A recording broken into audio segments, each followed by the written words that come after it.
Hey, Coach.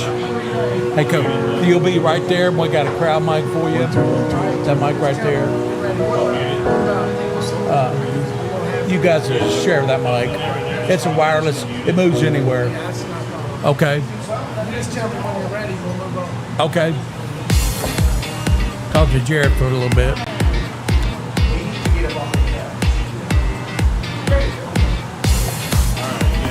Ready.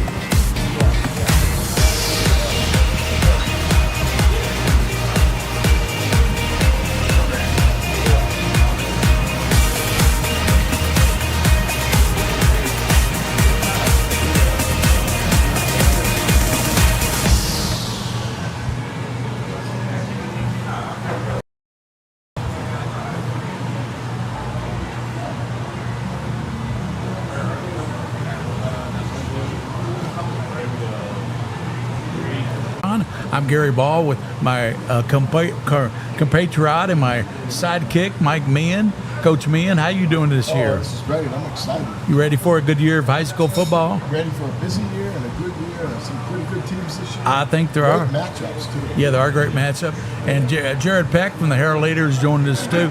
What do you the first couple of weeks of the season? Yeah, they're playing at Bryan Station. Yep. Expect a big crowd. I hope everybody in the North End especially supports that game. A national TV audience, Great American Rivalry Series, doing that game. So I worked for them for a number of years. They do a really good job with the rivalry series. Yeah, travel all the way over the country to do games. Yeah. And it's going to be an exciting season. You got Sayre, who's really good. Douglas is good. Bryan Station, Tates Creek. And just to mention a few, around the city, I see a good balance of good teams.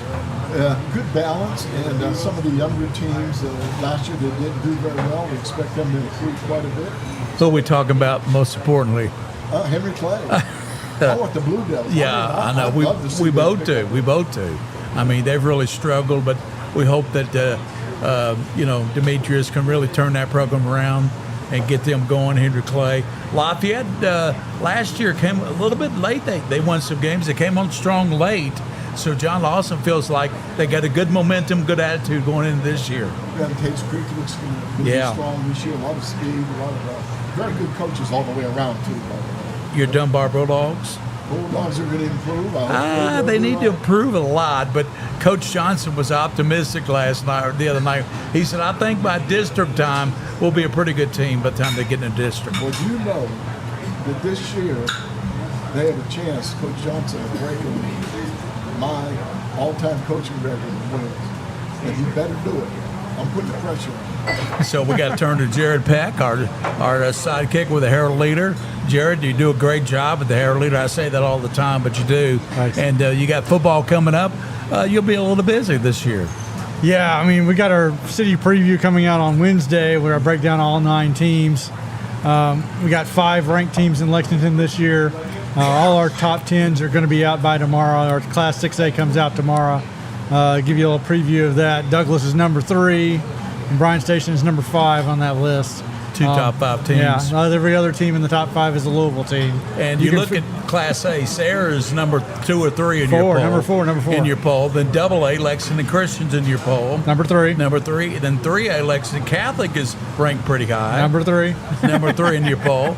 4A, you got Franklin County, I think. Yeah, Franklin County's up there. But you got Scott County, who's up there as well. Okay, then you mentioned the 6A, Tates Creek and Jonathan Hawks over there, the head coach. I believe they'll surprise some people this year. I really do. Well, yeah, we're looking for them to take another step forward this year. I mean, they had a great season last year, and you think he has established that they can play, and that district's going to go through them until Dunbar gets their stuff figured out again. That's important, Coach. They got psychological. Tates Creek psychologically, they know they can play with anybody. So that's important going into this season, isn't it? That's right. They took that step up, and I think you're right. I think now they have the confidence. Let me ask Jared a question. I'm really interested in the first game you're going to do. Could you tell us a little bit about that Paris? Well, it's Paris Frankfurt, and those are rivals. I mean, they play each other just about every year. I think they might be in this. Sometimes they're in the same district, sometimes they're not. But they've got the new orange field there at Blanton Collier Stadium, historic stadium, and they put down a deep orange turf, and it's orange all the way. The end zones are black. So we're really looking forward to going out there and seeing what people think. It's going to be a packed house out there. They got a new track around it as well. They've upgraded the concession stand and the press box. They've really done a nice job, and they're going to let the community use that field as well during the week when the school's not there. Can you stay in with us, Jared, while we talk to Coach Hawkins? And of course, I'm happy to be Mr. here. Haskins over here. And Philip Hawkins will give the mic there to Coach. Coach, welcome into the show. You did it with us the last couple of years, and you got another good football team. Well, I certainly like to think we do. And, we won't know a lot for the first few weeks, but I like to think our program's doing the right things and we're being competitive, and I don't see us doing anything different. You look at your team. Cutright was your quarterback the last 3 years. Trent was the quarterback. Yes. Who you told me you're going with a new kid this year at quarterback? Yeah, we have a kid named James Davis. We call him JD. That's very athletic and very similar to Trent. And there's some things he does a little differently, but he's a super athletic kid and can extend plays and very similar to what we're accustomed to. So we're excited about that. Coach, do you have any new assistant coaches this year? I know you're really happy with your staff. Yeah, I mean, one of the things we're running into is we're losing coaches to college jobs, to coordinator jobs, to head coaching jobs. So, we lost to one of our coaches to a college coaching job last year, and the year before we lost one to IMG, and then one to a coordinator position at Great Crossing. And so you've got to continue to bring in high quality guys. This year we brought in a kid named Sam Letton. His father, Bill, was the head coach at Lexington Catholic for several years. And Sam moved down to Georgia and finished his high school there and played at Troy and was coaching with his dad. And then I just got lucky because Sam's girlfriend lives in Lexington. So his dad called me and said, "Hey, do you got a spot for Sam?" Of course I do. And he's going to be a superstar coach down the line, no different than his dad. And so he's been great. And we've got to keep picking up quality coaches. But that's a tribute to you, Yeah. though, that they're Yeah. going on. I always heard that as a head coach, you want your assistants to be head coaches. You still want them to take your job. Well, actually, it's just the opposite. So in my case, I want them to take my job because if they're doing enough to take my job, then they're giving me a lot of good things. So I tell them, look, try to get my job. And I want them to aspire to that. I want them to to push every day and learn what they can to go on and take a head coaching job somewhere. Got a question? And we just got to keep quality assistants around. Coach, what have you learned from the scrimmages you played so far? We didn't learn as much as we'd like to. I mean, some of the pieces we know we have, they're still the same. Kayla Washington is still Kayla Washington. Jaws. He'll do a good job. Jaws, he'll do a good job. And of course, Jordan here is still a great defensive kid. And we just wanted to see our offensive line move around. We wanted to see, some of these kids that were asking to play in some new spots to move around. And, we didn't do a lot. Trinity's got a lot of eyes. And we didn't want to do a lot in those scrimmages because we know they'll have 7 coaches breaking down every single thing. They probably know when I eat over there. They probably know you're here.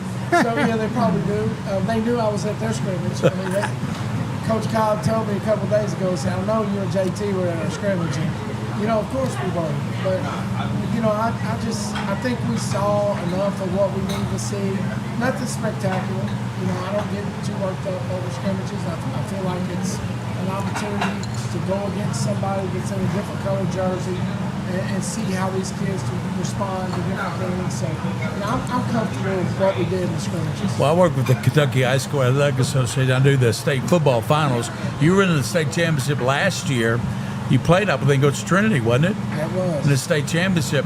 You scored 21 points, so you had to be pleased with that, but they scored 40, I think, and that was a little bit too much. Yeah, I think we learned some lessons from that. When that game was over, as a head coach, I got to evaluate why did we lose in the fashion we lost. And if you go back and look at the game, by halftime, we had so many kids playing both ways. that little mistakes were happening. They got an onside kick on us, they fake punt on us, they intercepted us going in, on a series, and you just can't do those things against a team like that in a state championship game, and so we learn, and my job is to make those things go away the best we can, and we have the numbers at Bryan Station High School to really get ourselves to where we're a two-platoon football team, and that's what it takes to beat that upper echelon of teams, and I feel comfortable with our kids on defense and offense right now. I ask Jordan, what's it been like for you? You're getting some big-time offers now, and what class are you in? Or just sophomore right now. Sophomore, and what's it like for you? Have been this last few months? It's nice. I'm getting attention from college coaches, which we always want that to have. My goal right now is to get better every day, so I can play Power 5 football and possibly make it to the league. What's the conversation when you get home like? Does your dad leave it on the field, or does he bring it home with you? We kind of leave it on the field. We'll talk about some things here and there, but we go home. It's father-son times. JT was electric when he played for the Horsemen. I remember calling his games coach. I called him the missile, I believe, because every time he hit somebody, they exploded. What do you take from JT's game that's made you such a good back? His hard hitting. I'm physical, hard post player, so that's one thing. And I know when he played, he had an eye for football, so he'll get picks. And I think I got that as well. You, as a sophomore, you're young, but does Coach count on you a little bit for leadership too? Oh, yes, sir, of course. Yeah, that's really important. Tell us some of the other players, Jordan, on Bryan Station that we need to know about that will stand out this year. Besides Jaws, we all know about Jaws. He'll get his 1,500 yards and whatever, coach, whatever you want him to get. And you got some good receivers too. But I think your linebacking core is one of the best in the state. Tell us about your linebacking core. We have Kenley Adams and then Teandre Martin. They're the two seniors in this linebacking core, so I think they're going to give us a lot of help this year. Yeah. What dimension Coach talked about the quarterback? What do you think he will do that will give the opposing team a lot of headaches? He can move a lot. That's one thing about him. Yeah. He can throw it on the run. He's dynamic. So, we have a lot of chemistry, so that helps as well. Coach, Jared was telling us that the polos are out, the 6A polos out, and Douglas, I think, is 3 or 2 or 3? They're 3. And you're 5. So 2 of the top 5 teams right here in this area. You're right over at Bryan Station. That's what 3 miles. And Douglas is about a mile down the road here. So what's up with that? All that talent in those 2 schools. I don't think it's a surprise to anybody. Bryan Station has such a strong history of very talented athletes in all the sports, and when they built Douglas, probably Bryan Station lost a few kids over to Bryan Station, over to Douglas, and my job when I got hired was, how are you going to rebuild a program? Well, the key ingredient was maintaining Bryan Station kids, and there's no question about the talent level. There's no question about what's walking through the hallways at Bryan Station. So, I'm fine with Douglas having success. I think it drives us. There are teams out there that you're going to have to beat at some point. But, the way I see it is, even in the same district now, the way the RBI is set up, I don't think there'd be anything better for our city than to have a Bryan Station Douglas state championship game. And that last year, it was an overtime from happening. Yeah. So that would be unbelievable for our city. Yeah. The 6A football had the 2 teams, and I think that both of our teams should be competitive again. Yep. I haven't looked at them a lot. They've got to replace some key people. I've got to replace some key people. But I think in programs like ours, that's what you got to do every year. You want to graduate Division I kids, you better develop some more Division I kids. If you want to maintain that level of success, we've got a share of Division I offer kids in our program. He certainly does, and I just think that, it's great for Lexington. I wish that we had 6 programs in the top 10. that's how you elevate yourself is competition. And I see that Tate's Creek, he's done a good job over there, and he's headed them in the right direction. I know that the Dunbar, can get themselves in that situation. And I think Coach Gay's doing a good job at Henry Clay. And we just want successful programs in Lexington because it does elevate us and it does balance some of the transfers and things that go on. I've picked up a few kids over the last couple of years because we've had success. Well, I will tell you this. I'm a North End guy. I live on the North End. I always have. And your enthusiasm, Yep. players' enthusiasm is contagious. And finally, after a lot of years, it's starting to talk. You're starting to hear people talk about it in the restaurants and the convenience stores and everything else. So congratulations to you about that, getting just that part of the program. Yeah, I mean, that was our main focus, was to recapture the kids that belong to Brown Station and recapture the alumni in the North End. And I feel like we've done a really good job. And I think the real proof was December 2nd, turn around looking at the crowd at Kroger Field, and there was a lot of green and gold. There sure were, man. Goodness. And the excitement about our week 1 game. I've had alumni reach out to me. We can't wait. So I think that Brown Station has an unbelievable alumni and people that care about the program, and we just want to continue to do our part, and I think they'll continue to follow us. Well, shoot, Coach, you're going to be on national TV, the Great American Rivalry Series, doing your game Friday night. Rick Ford and his crew. That's a great opportunity. They'll do your game.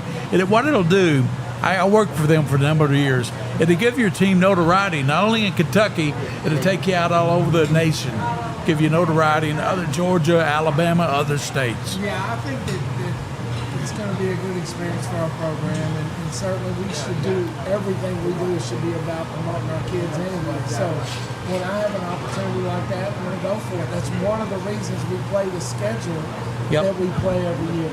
Yes, it's to get us prepared for week 13, 14, 15. But the reality is, you play those big games, you get a lot of exposure for your kids. More press are there, more people are there. People follow those games, and that's what we want to do. That's what we want to do at Brown Station. Let's look at your schedule real quick before you get away, Coach. You got Trinity at home, then you play Boyle County on Saturday night. Then you back Bowling Green. We got that game here on Presspin, the Bowling Green game. That's at the ecampus.com bowl at LCA. Then you got the Ballard game. My goodness. Then you got Tate's Creek, Jonathan Hawks. Yeah. And then you got Henry Clay, then George Roger Clark, then Douglas, then Madison Central, and then end it with Central Hard. Who made that cupcake schedule? You know what? I think that for most people around the community that part of the reason we've been in week 14 and That's week right. 15 is because of what we wanted to do week 1, 2, 3. It's tough for a coach to lose 2 games in a row to start a season. It's really tough to lose 3 games in a row. And sometimes it's tough to convince your kids to continue to, let's get at it. But I think you've seen since I've been here, they just get on a roll once we get them going. And I feel like, we don't have a lot to be ashamed of. I mean, we've been in 2 semifinals, a state championship, 3 regional championship games in 4 years. And you do have history. You did beat Trinity. We did beat Trinity So you got 2 years ago to at Brown Station. So we have been in that game before. Clearly. So we just got to recreate some of the things that gave us success the first time we played them and see what happens. Well, Coach, I'm certainly glad to have you on the show. Thanks, Jordan, for being with us. Want to get Jonathan Hawks and this player over here, too, from Tate's Creek. Anything else, guys? Thanks for having me on. All right, Jared. Looking forward to seeing you through the season. Thank you, Jared. Jonathan Hawks and his player get over. And thank you, Coach. Thank you, Jordan. Bryan Station Defenders going to have a good season this year. Coach, you coached there, and you're right. They got the excitement back. Yeah, they got the excitement back. I coached there for 19 years, and I enjoy it every day, every single day. I want to show you a picture. And Jonathan Hawks going to jump in here. He's a coach at Tate's Creek. And grab that mic right there, Coach. And Jayhawk, stranger to Mike. You and I worked the radio show for 4 or 5 years together. So you got the mic in that studio. You got a good team this year, Coach. Everybody talking about the Commodores and the season you had last year. Just kind of reflecting off last year's team, we had a really good group of seniors that left us last year. I think as you start approaching the season this year, you start thinking about the guys that got to play that started last season that have the ability to play at a high level. But when you start thinking about the guys that were backups or the guys that didn't play at all, those guys are learning on the fly how to become a highly football player in such a short period of time. Well, you're kind of like a younger, he's a younger version of Philip Hawkins. I mean, he's energizer, gets his team fired up, and he's got to go on a station. You got to go on a Tate's Creek. What's your record in Jayhawk at Tate's Creek? What was the record last year? What's your record overall? I ain't thought about the overall record. I know in my first year we lost 7 games, and then last year we lost 4.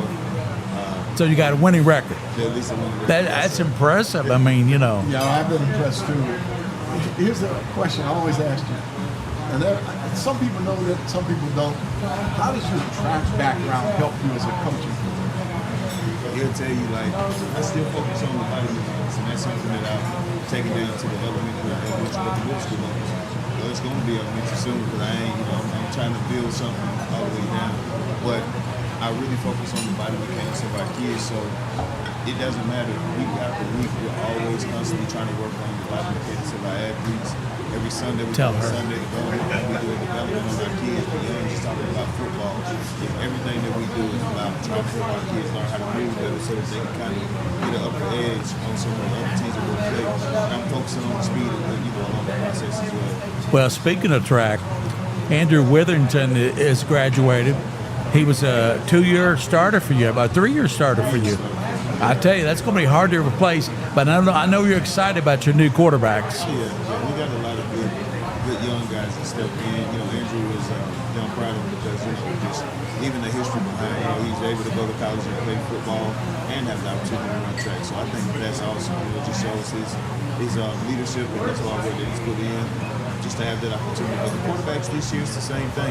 They're starting to learn the way that we need to do things at Creek, and they're really buying into the process that we have. I think the scrimmages and just in general, the off-season and everything has really shown me who they are, but now we see that, hey, we got to continue to work harder. It's all a mentality thing with us. And I just think that our kids have to learn on the fly because everything, the expectations of what our team should look like, sometimes it's pressure for a lot of kids, and we're just trying to get them to calm down and have fun and enjoy this process. But I'm doing the same as a head coach as well. I'm not even going to ask you about the wide receivers. I know they're going to be good because you coach them. And I'm going to start with your offensive defensive line because that's where games are won. What about your offensive line, your men up front in the trenches? How they looking for you this year? We have a bigger offensive line this year, but we're led by Gavin Belcher, one of our captains. He's a senior. He's probably the smaller of all the guys. He's probably 5'9", 5'10", but he has the most heart out of anybody you ever want to meet at that size. But we're standing, pretty tall at the tackles. With about 2 guys that stand about 6'4" at tackle. My guards are going to be around 6'2", 6'3". So we have some size, which is good. But at the end of the day, it's about being able to move somebody in the front. And I think the confidence with that comes from the work that we put in on Sunday through Sunday, basically. We take Saturday off. But that confidence and the things that our kids are doing on the offensive and defensive line starts in the weight room. It starts in the offseason. And our guys have been putting in a lot of work. Now it takes an attitude to really make the way for a running back like BJ. We want him to be able to touch the ball and do some special things. And not only just BJ, we have some other special guys that play running back, but he's the guy that's been, been leading, and he's that lead back right now that everybody's depending on, and the lineman got to make a way for him. Yeah, we'll get to BJ in a moment, but a lot of people don't know the history. You and I go way back, I guess about 14 years ago, something like that. We met each other, and we rode. I'd say 16 years ago. Yeah, 16 years ago. So I've known you before you were coaching, and now that you're a successful coach, I'm going to take all the credit for it. That's right. I can. But Jayhawk, you do. I want to say publicly, you do a great job motivating kids. I mean, you obviously got some guns, doesn't he, Coach? Man, we're not getting any smaller. Yeah, you got some guns. And BJ there's your top running back. So Tate's Creek, I tell you what, I'm looking forward to the Commodores this year. I really am. Yes, I appreciate it, Gary. I got another question for you. One thing that you're known in time is the stuff you do outside of football with your kids. And he's nodding his head too. He's just nodding his head. Tell me a little bit about, tell the folks a little bit about what you try to do with these kids outside of that. We've been talking about CRK, for the last 2 years, and we've really been outspoken about that. I'm big on social work, so for me, I'm big on really trying to reach my kids beyond the game of football. So we do this thing called Life After Football, where we focus on life and sports, really getting our kids to think about what it looks like if football doesn't pan out for you for the years to come. The other part of me, is make sure my kids eat. So we try to do a food pantry where our kids can get food after every practice or as needed. And we're trying to get there where it sustains itself year after year. And then our kids do a lot of community service. My biggest thing is teaching them how to serve the community. And, when we talk about this shirt, when we talk about CRK, it's something our kids want to live by. It's called courage. You talk about R, and that's respect. And you talk about the K, which is knowledge. And so our kids are living to learn, learning to live by that and everything that they do. So we're really trying to attack the mindset, but it just can't always be about ball. It's about how to deal with some of the things that you love the most and the passions that you have. And really, at the end of the day, learning how to channel that into the game of football while still loving what you do every single day in life. Tell us about BJ, and as we talk to him, introduce us. So everything I just described about the player is what he is. You talk about somebody with passion.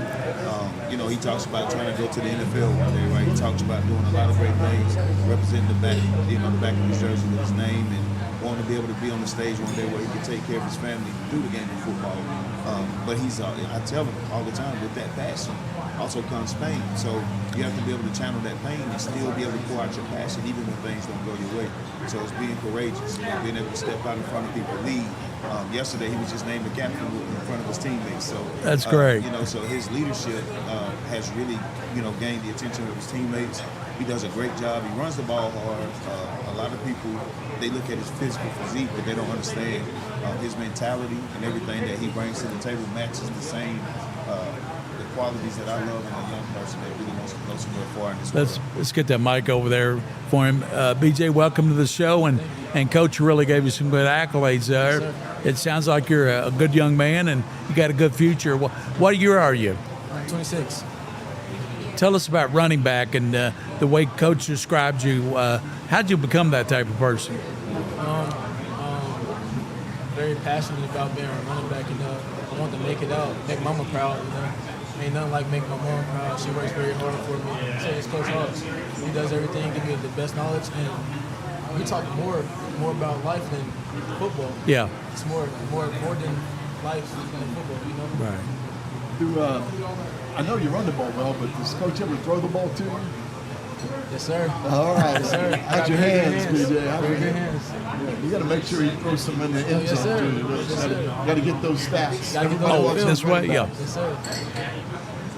Everybody wants those running backs that can catch the ball now. So what? You play any defense? Yes, sir. Strong safety. Oh, of course you do. Yeah. Yes, sir. Are you a hitter? Very. Is there anybody in your family that play football? No, sir. Nobody. You're the man. Yes, sir. Good for you. Well, Coach, I tell you, it's going to be a great year at Taste Creek. I'm going to take a second, Coach. I'm going to go ahead and talk to him, Coach. I'm going to look at their schedule. Yeah, we like to look at the schedules and kind of look at what you're doing. Let's talk about your scrimmages real quick. Who did you scrimmage and how'd it go? Yeah, well, the last scrimmage, I don't even want to, but what we've done, we did a different format the last 2 weeks. So we had a scrimmage against Danville and Russell County in the first week. And, we didn't really worry about no schedule, as far as scores or anything. Same with last week, but last week was one of those things where we went down to Oldham County and our kids, we're still in the process where we're just trying to find which kids can do what. And so it didn't go the way that I wanted to as far as like the score, but we didn't care about the score. We wanted to see what type of things we need to do to get adjusted as we prepare to go into this first week here and focus on Easter. Yeah, and when you scrimmage away, you at least get that out of the way. Yep, Being on a yep. bus or being on a trip, you know, the kids hanging together and seeing what they're Yep. like outside of that. You know, we took charter buses down. You know, we try to go through a format to try to see how this generation of kid that we have this year, how can we each year keep getting better with the generations that keep coming? How can we continue to mold and measure our kids up to the next level as far as keeping them engaged? He plays Thank you. offensive defense. Do you drive the bus too on the way down? Is that sweet? Nah, but he, you know, last week's scrimmage definitely gave us an identity of what we need to do and fix. And then, you know, like I said, we've been game planning for a long time. So looking forward to this week, having Eastern come up to our house. It's definitely going to be a challenge. I think that they're a really good team, well-coached team. They played us tough last year. We pulled it out, but I mean, I know they're going to come back and they're going to fight us a lot harder. And we, you know, now we've gotten that road game out of the way. We've gotten some things out of the way with our kids. You know, we know what we have to do going into this week. Yeah, you got Eastern at Tates Creek, Madison Southern's at Tates Creek. Yes. Then you got North Odom at North Odom. Then you got at Douglas, Frederick Douglass. Yep. Then you got Bryan Station at Tates Creek. Then you got Ballard at Tates Creek. And then you're at Dunbar at Tates Creek. Lafayette at Tates Creek at Lafayette. And then Tates Creek at Henry Clay. So got a pretty easy schedule. I think that schedule right there just it complements the type of mentality I'm trying to get our kids to understand. You know, you're talking about teams like Eastern, Madison Southern, who won their district last year, I believe, and North Odom, who's a team on the rise. I think Coach Brock down there is doing a really great job. You look at Douglas. I mean, I don't have to say much about them. Want us to You take a talk break? about Bryan Station. They're going to be another tough team. To take a break? Sure. You look at Ballard, another tough team, and you go into our district. People won't ever give, you know, a lot of the coaches that we have in our district credit they deserve. But these men work really hard with their teams, and I don't underestimate any of them, no matter which team it is, whether it's Lafayette, Henry Clay, or Dunbar. Those guys are going to come out and play us to the best of their ability, and if we're not prepared on either side of the ball, I mean, you know, every Friday is another opportunity for somebody to win, and those teams can play hard and win those ball games too. So we're not going to look over any team. It don't matter what team they are. They can be ranked number one. I'm still going to play them just as hard as we would play them if they were no rank at all. You know. Well, Jay Yawk, you've done a great job at Tates Creek. And I tell you, I think everybody's talking about Tates Creek in the city this year. So must be doing something right over there, Coach. Trying to. That's a credit to you. Thanks for being on the show, guys, and enjoy your dinner here. And thanks for coming out to Rafferty's. Yes, sir. Hey, appreciate you, Gary. Appreciate you, Mike. That's Jonathan Hawks and B.J. Evans of Tates Creek. We'll step out, come back on the Coach's Show with Mike Meehan after this timeout on Press Spin. Thank you, Coach. Thank you, buddy.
I can't.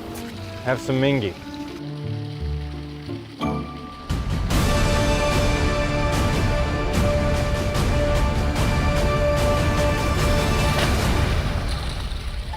This is a Mingy moment.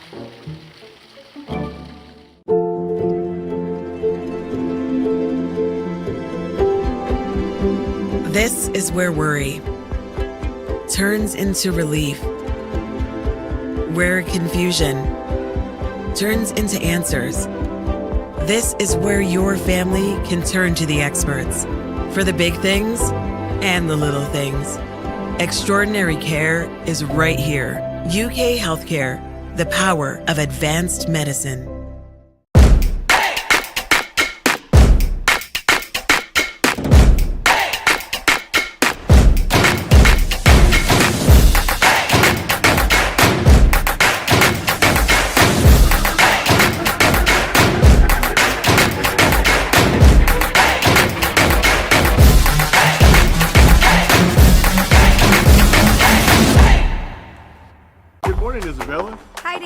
Back for your morning routine? Clark's Refresh Rewards program is something you'll flip for. Hey, Isabella. Hi, Annabelle.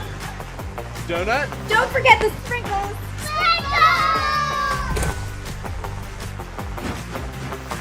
Cream and sugar. Download our app today and enjoy all of the rewards. No flipping required. Clark's Pump and Shop. Return, refresh, refuel.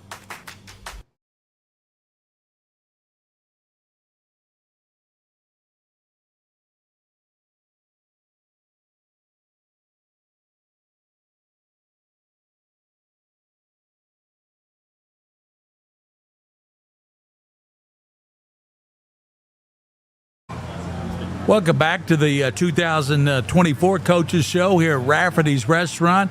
All the coaches in, enjoying some good food.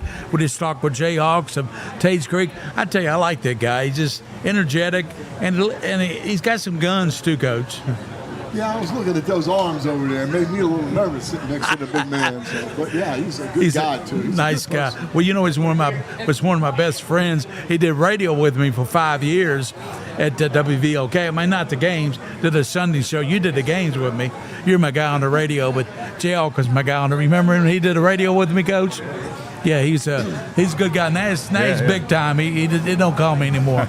So that's the way it goes, Demetrius. And with us is Demetrius Gay, the coach of Henry Clay, and Wes Johnson, coach at Dunbar. And let's get Demetrius in there first. Demetrius, Henry Clay, the Blue Devils, we're all rooting for you, Coach. We're definitely in your corner, so we want the Blue Devils to do well.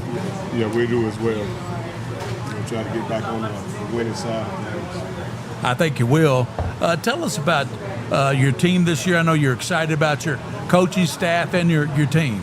Yeah, coaching staff-wise, we've hired 4 new guys this year. A couple guys are older guys. Got a couple young guys. It's a good mixture of older and younger guys. Player-wise, we turned a lot of guys this year. A lot of guys got some playing time last year. We got 3 or 4 returning guys up front. Quarterback is back. We got a couple of good running backs back and some guys on the defensive side of the ball. But Henry Clay's always been, I mean, ever since I've covered Lexington football, going back to 2001, it's always been, you were there as a player, and, it's always been a good, Chase Minifield comes to mind, the game he had against Trinity, running all over the place. Crazy. It was crazy. And Buchanan, your quarterback, guys like that. I go way back, and coaches are familiar too. Tell us. Yeah, I when I was coaching at Bryan Station for years, and even afterwards, one thing Henry Clay always had was defense. Yeah. Probably one of the best, if not the best defense I've seen in Lexington was back at Henry Clay back in the day, back in the 70s. I don't remember what it was. They put people away early. Yeah. The defense, and I think coaches got Early and often. They kind of just gave up. So they just run up the middle and see what happens. It'd be great to get back to that I want stage. to get back Yeah. there. Like Gary was saying, I think Wes would agree. I think every coach wants to support the other guy. Right. Really do. If the Henry plays good, then you push the other teams to Lexington. Yeah. Yeah. We're all hoping for that. Back in the days, that's the way it was. Everybody in the city was tough. Week in and week out, it was a tough game. So you had to play your top, your best. I remember the playoff game we did down in Meade County. Remember that, Coach? And it was Henry Clay in Meade County, and it was Henry Clay was up. We thought Henry Clay's got this game, and then a guy from Henry Clay's bolted down to the 1 yard line. And Stu came out of nowhere and knocked him out of bounds, and Meade County won the game. It was crazy. Remember that game? Joe Buford, I think, was the running back at that time. So what we got to do, Coach? We got to Henry Clay to get back to those days. Relive those days. I think returning we're getting back to those days. We got a lot of good guys back, and our senior class is strong this year. So hopefully we can turn the table and get on the winning side of things. Yeah, I think that's one of the first steps to get the community behind you.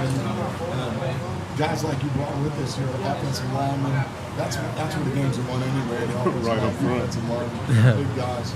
I think what I saw from you last year was there were touches of that togetherness, that teamwork. Yeah, we did the Lafayette game, I think. Right, and then you be some problems, and some people drop their heads a little bit, maybe. And that's one thing that I've known about you from over the years is that you're not gonna let that stuff go on. No. I don't think people understand. Like last year was a real tough year for us. We had a lot of injuries, We started in our scrimmage and it was just a trickle down throughout the year. We didn't know who was going to be healthy week in and week out. So we had a lot of guys that played, but some of those guys have been JV guys. Never played for us because we had so many injuries last year. Hopefully we don't have that issue this year. We did some weightlifting in the off season and got stronger and faster. So hopefully we won't have those issues this year. Put some wins down. Let's get Wes Johnson. He's in there too, the coach of Dunbar. Yeah. Welcome to the Coaches Show. Thanks for having me. Coach, just like Demetrius was just saying, are you do a great job, especially that couple years ago when you had that team and went pretty far into the playoffs because you took it step by step, didn't you? You got your team ready, and that team just gelled at the right time. Well, and inheriting a team that didn't win a game the year before, and really, I was the 10th coach in 20 years, so there was a lot of turnover, turnover, and it really hurt the culture. There just wasn't a culture that was there of any kind of magnitude, and so it was really kind of almost just taking over a program from scratch. There's a difference. There's a difference of coaching a team that you come into with a tradition and keeping the tradition high, and then coming into or culture high, and then coming into a situation where there is no culture, and you've got to build that a once proud culture at Dunbar. So this exactly. Guy. So Coach Meehan, built the castle, and then it was kind of abandoned for a while after that. So it's. Well, I met you when you first got the job. If you remember, I met you for lunch. And the one thing I asked you, I said, are you going to stay? You want to raise your family? You want your kids to go to Fair County School? You looked me dead in the eye and said, that's what I want to do. Absolutely. And I knew right then and there that the right person was hired. Because you're right, 10 coaches in how many years? I don't know. Yeah, 20 years. But they were like 2 years at a time. Yeah. And I'm going to say the same thing I said to Demetrius. I remember back in the day, a young man by the name of Josh Ellis was a quarterback. Oh, yeah. And they played Trinity in the play. Yeah. They were good teams. Yeah. And I go back to Dougie Allen and his son Ben Meehan. Yeah. Ben Meehan was probably one of the best quarterbacks ever playing Lexington because he was smart. And he was. Tell us his job now, and then everybody know a little bit about Ben. He was always a leader. And now he's a lieutenant colonel in the Air Force, stationed in San Antonio, Texas. And he's gotten to be a lieutenant colonel in 12 years. Yeah. So that just shows you he moved up with that same leadership. Yeah. And that's one thing that I would say to him, I said to Jonathan, I said to every one of you guys, and especially to your players, develop that leadership. I mean, you're going to go you might not play football, who knows? But if you have that leadership and the coach teaches you that leadership, it's amazing how far you can go. And coaches, both of you, Demetrius and Wes, tell us a little about your personnel, your quarterbacks, your running backs, and some of your kids that'll be key part of the Dunbar and the Henry Clay system.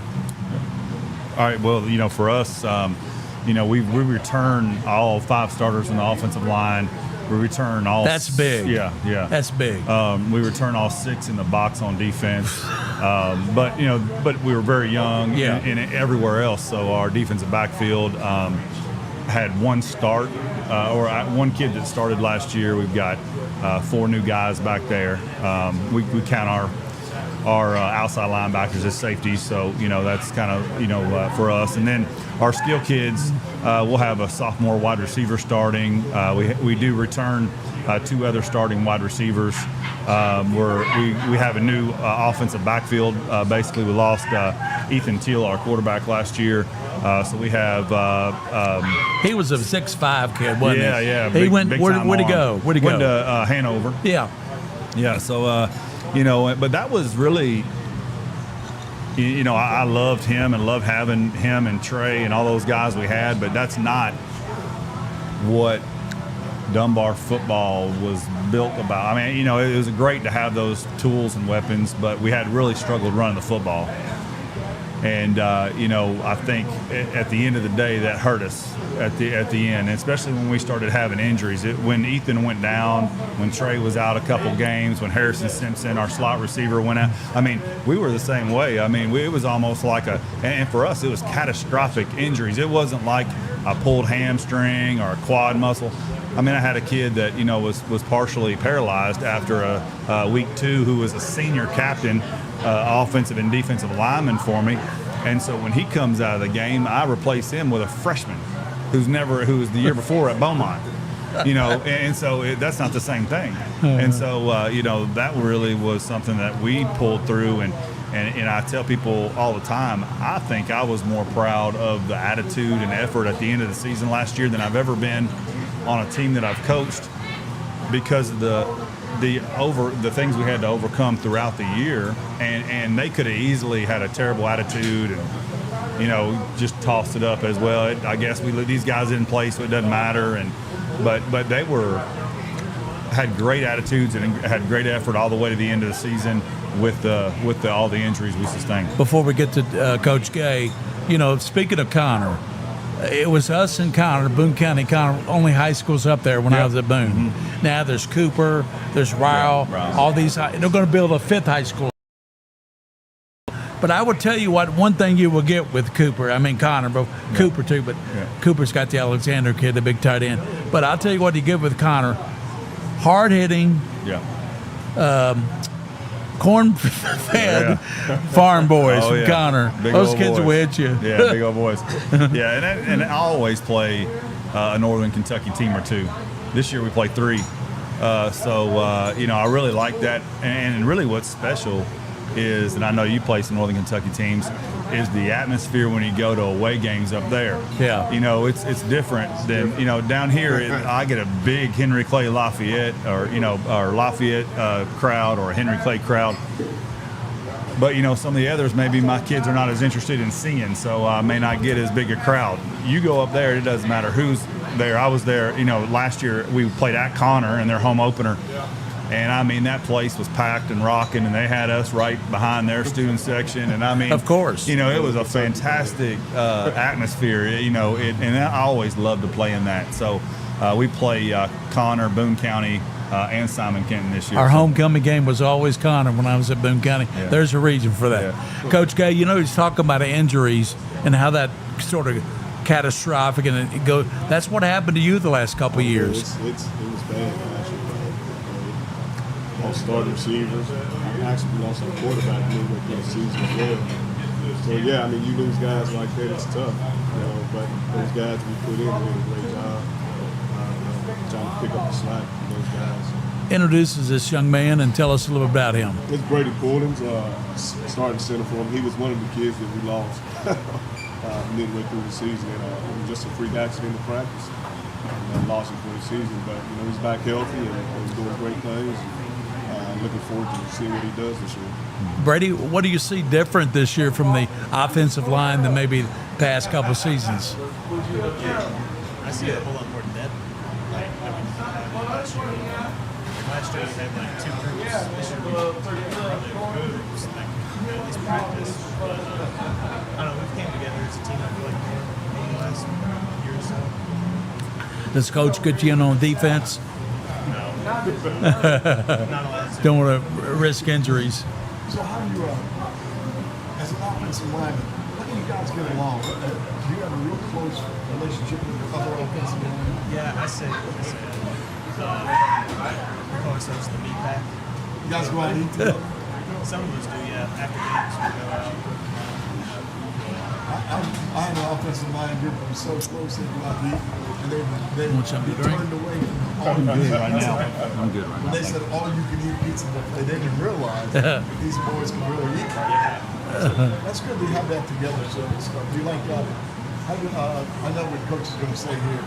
What do you prefer, run block or pass block? Pass block is just because it's a little bit easier. So what position do you play in? Center. Center? That's good. You long snap? I do not. If they ever need it, what year are you? A senior. I got to ask you, what is your grade point average? 3.8. See, that's what I'm talking about. These big guys are not only big guys, they also are smart guys.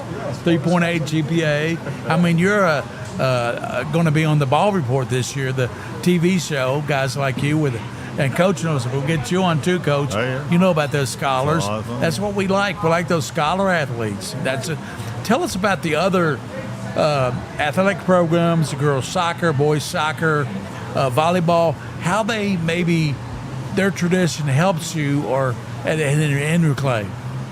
Yeah, soccer team's been doing well over the last few years, but and so is the basketball team. Just that the school loves coming out and supporting every team when they get a chance to. And let me talk to Coach. Coach, I'm a real big fan of assistant coaches. I was an assistant coach at Bryan Stadium for 19 years. And every phase of the game, and I think that helped me a lot going up through it. Tell me a little bit about your assistant coach. We got a new OC this year. Actually, the offensive line coach, Griffin Brooks. So he's now the OC. We got Dominic Cooper, who's O-line coach, and he's also my strength and conditioning coach. Coach it during Oliver Barnett, UK legend, is D-line coach. Those guys have been with me for a while. Hired a few new guys, but a guy that used to play at Bryan Station, Warren Sturgis. He coaches the outside linebackers and receivers, outside receivers. Mike Zuckerman, who used to be the head coach at the Horsemen, also coached me when I was in high school. Oh yeah, I know Zuck. He's the DC, and he's going to do inside linebackers. Yeah, we work well together right now, and I've actually taken a step back and actually been doing a lot of the head coaching stuff. So I'm not coaching a position. I'm actually being the head coach. So and I'm able to move around practice, keep time to practice and things like that. So it's been great for us. That's important as a coach to be able to do that at practice. Get around. Oh yeah. So that's helping. Coach, tell us about your assistants at Dunbar. So I've hired some new guys too. I hired a couple guys that played for me actually in the 2020 year. They went to college and now came back and helped out Jake Smith, who was the quarterback of that semifinal team. He coaches my quarterbacks, played at Georgetown College. Got Randy Wood, who was the former head coach at West Jessamine and Morgan County. He and I started this thing way back in 2001, and I've been trying to get him with me for a while, and finally got him a job in Fayette County. And so I'm really excited about him and what he brings to the table. I've in defense this year. So we have Tim Rose, who is our offensive coordinator. He's been at Catholic and Sayre and Christian, and a lot of different places. And Jordan Lewandowski, who was my linebacker coach last year, has taken over as defensive coordinator. And then, kind of like Coach said, it's a big deal when you can be a head coach and not worry about being a position coach, and being at a 6A high school and having to do all the things that you have to do externally, outside of football is a huge task. And so, it frees you up to actually raise money for your program and, get and recruit those kids that are in your middle schools to come up and play. And, it was funny. For the first time ever, I had to do a varsity picture this year and a JV picture this year. Small senior class this year of 13 kids, but I have almost 30 sophomores. So it's one of those things that it's almost like I'm back at West Jessamine a little bit. You think that big 6A schools just reload and have all kinds of kids, and I'm like, that's not the way it is anymore. And we're going to be cyclical, just like anybody else. We're going to have really, really good years, and we're going to have building years, and we're going to have really, really good years, and we'll have building years, and you just got to be patient through those building times. King's got a question for him, Coach. Yeah, I just wanted to touch on, you said Randy Wood, that he coached West Jessamine there for 1 or 2 seasons, right? Yeah, sure did. Led West Jessamine to their deepest playoff run in many, many years. Yeah. And I believe he's from Muhlenberg County, right? So no, he actually came from Lincoln County, Tennessee. Okay. He was a fullback on the state championship down there, and Kyle, was Kyle Holcomb, Kelly Holcomb was this quarterback on Lincoln County, Tennessee, who was Tim Couch's backup at Cleveland. And so he came from Lincoln County and came up to Jessamine County, coached with me, and then went to Morgan County. Morgan, and took them deep in the playoffs. Had a big upset against Mercer there. Just a brilliant coach, maybe one of the best coaches I've ever been around in terms of X's and O's and in-game adjustments and things like that. Oh, no doubt, he's a heck of a coach. Yeah. When he was at West Jessamine, I mean, he took a team that was struggling to a team that went deep in the playoffs for them. And big deal. Just a big change in the demeanor of all the kids that played football in Jessamine County. He was big time for them. And it's already made an impact on us, in terms of the way we approach practice and in terms of the run game and things like that.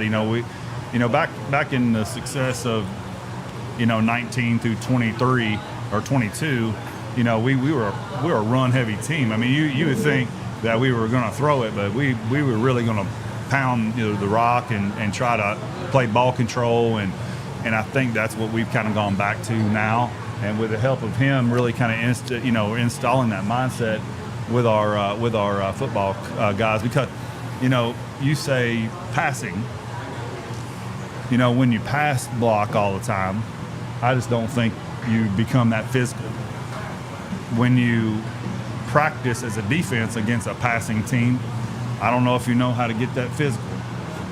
But when you in practice line up in a stack eye and come at your defense downhill every play, they become a little bit more physical. They become a little bit more hard nosed, and then you become a little bit more physical on offense. And I think that's kind of what I'm seeing develop as the summer goes on. I'm impressed with that. I think that's exactly the way you have to do. Exactly. Cheerleaders on the field been playing. Yeah, but come on, Dunbar is like 40 cheerleaders. Yeah, well, we do have a bunch of I don't know if that's a good. I know. That's true. You're right, Coach. I'm really happy with what you've done. I appreciate it. And Demetrius Gay and his player Brady's with us. And memories about number 37, don't you? I've seen him up close. Yeah, Henry Clay's at Gray Crossing. We're going to try to do some games at Gray Crossing King. We're going to try to go Gray. No. And Absolutely. I think on the show, Coach, thank you for coming in. I think he's done a great job. And on that, and when you talk about past seasons, we're coming off a 3-8 year. It's like our kids don't even remember what happened, and it's kind of like every season has a whole mind and life of its own. It's completely different. We always talk about. The scoreboard doesn't matter till the end of the game. You just kind of gotta live your journey this year, and we're gonna we got a tough road to get close as well. Top 15 5A. Then we go to Woodford County and play Mariposa and play Woodford. And then we got a Collins team that's got loaded at quarterback and Shot. Return, refresh, refuel.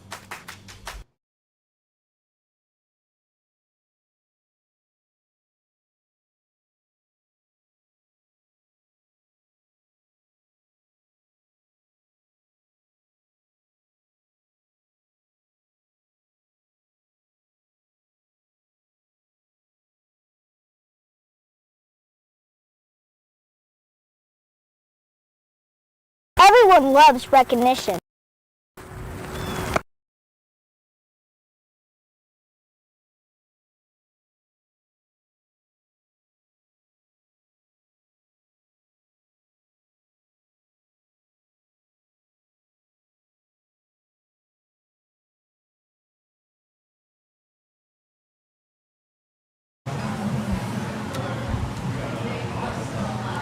Welcome back to the Coaches Show, 2024. Gary Ball, Coach Mike Mann. Good to be with you again, Coach. We have a good season this year. Yeah, we're looking forward to a really good season. We've talked to some coaches already. I'm looking forward to talking to these two gentlemen. Yep. One of the things we're going to learn a lot early in the season with the people that we got to play and go on the road and play. And it's brutal, though. I think it's overall deeper than what we played even last year with Hoban and Cathedral. Yeah. Obviously, Hoban's the best high school team I've ever coached against up in Ohio when we got to play up there. But, as far Did as you play them at the University of Akron? we played them at the Hall of Fame Stadium in Canton. Hall of Fame. Yeah, I've done a hoping game for the rivalry series. They're impressive. Yeah.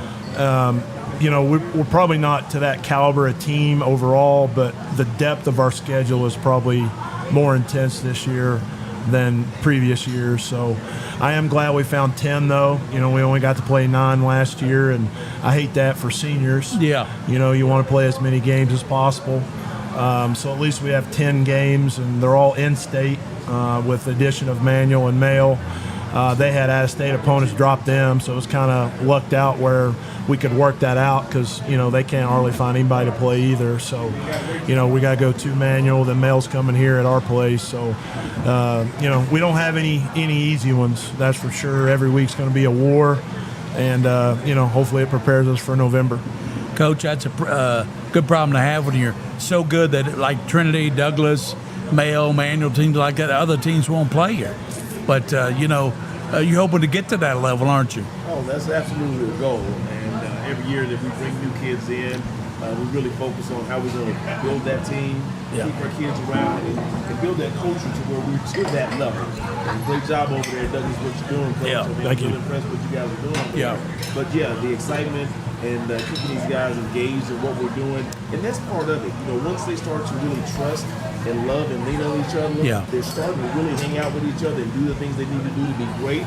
And as long as we keep doing that as a team, we'll finally get to where we need to be at that competitive level that Douglas and everybody else is at. Coach, tell us about the young player you brought in with us, and tell us what he brings to the game for you. Well, I would tell you, he's an all-around dude. I talk a lot about accountability and character. This guy has it all. He's a running back. He's a great athlete. He does everything that he's supposed to do at the right time. You talk about somebody with integrity. Use that mic. This is this guy. JJ has been around for a while. He came from the Jessica teams. And he's a running back for us, and he does a lot of great things for the team. I remember, it's the same thing as last year. He gets me so fired up. I'm ready to go out there myself. Well, he's so enthusiastic, Coach Lawson.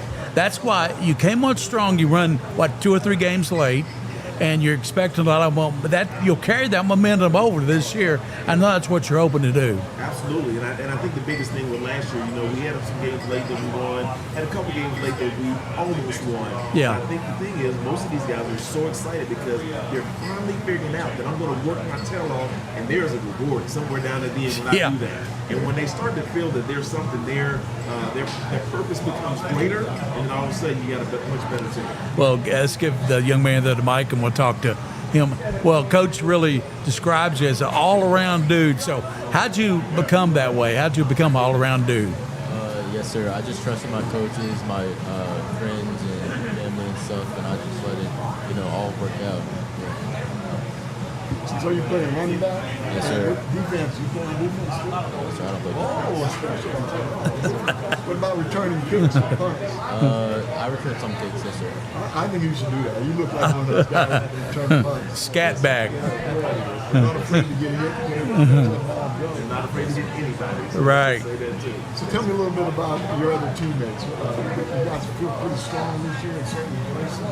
Yes, sir. We all have good chemistry that we built up throughout the years, and just being together and like bonding outside of just practice, school, and doing activities ourselves. You can start. Okay. That's nice. Nice to have a sophomore like that. Excellent. Yeah. Well, Coach, we'll be doing the streaming with the King of Stream, William Moorfield, and I know the third week we have a great doubleheader. Bryan Station is playing Bowling Green, who won the state last year, and then the second game will be LCA and Pikeville. Pikeville won state last year. LCA's got a great team, so we're looking forward to a great schedule this year on Prep Spin. We try to cover everybody. Yeah. And try to get outside the city too, if we can. But that's one thing. We talked early when Moorfield, super duper CEO, that one of the things we try to do that other people don't is we try to talk about the kids, a little bit more about what they're doing outside of the game, academics and so on. So I think that's one thing that stands out from anybody else. He does a UFO, unidentified, football, football and overachiever. tell them some of the kids you've had over the years. Well, I contact coaches before the game, and I ask them, give me the name and some information about somebody involved in the program who they want to say thank you to. Usually these people don't want to thank you. We had a kid years ago, a Bowling Green young man who was struck by lightning when he was alive. Declared dead. Declared dead. They brought him back, but they said he was going to be died. They brought back and he worked his way through that and then up being on the football team. I mean, we meet people like that as the year goes on. Coaches that coach from a wheelchair.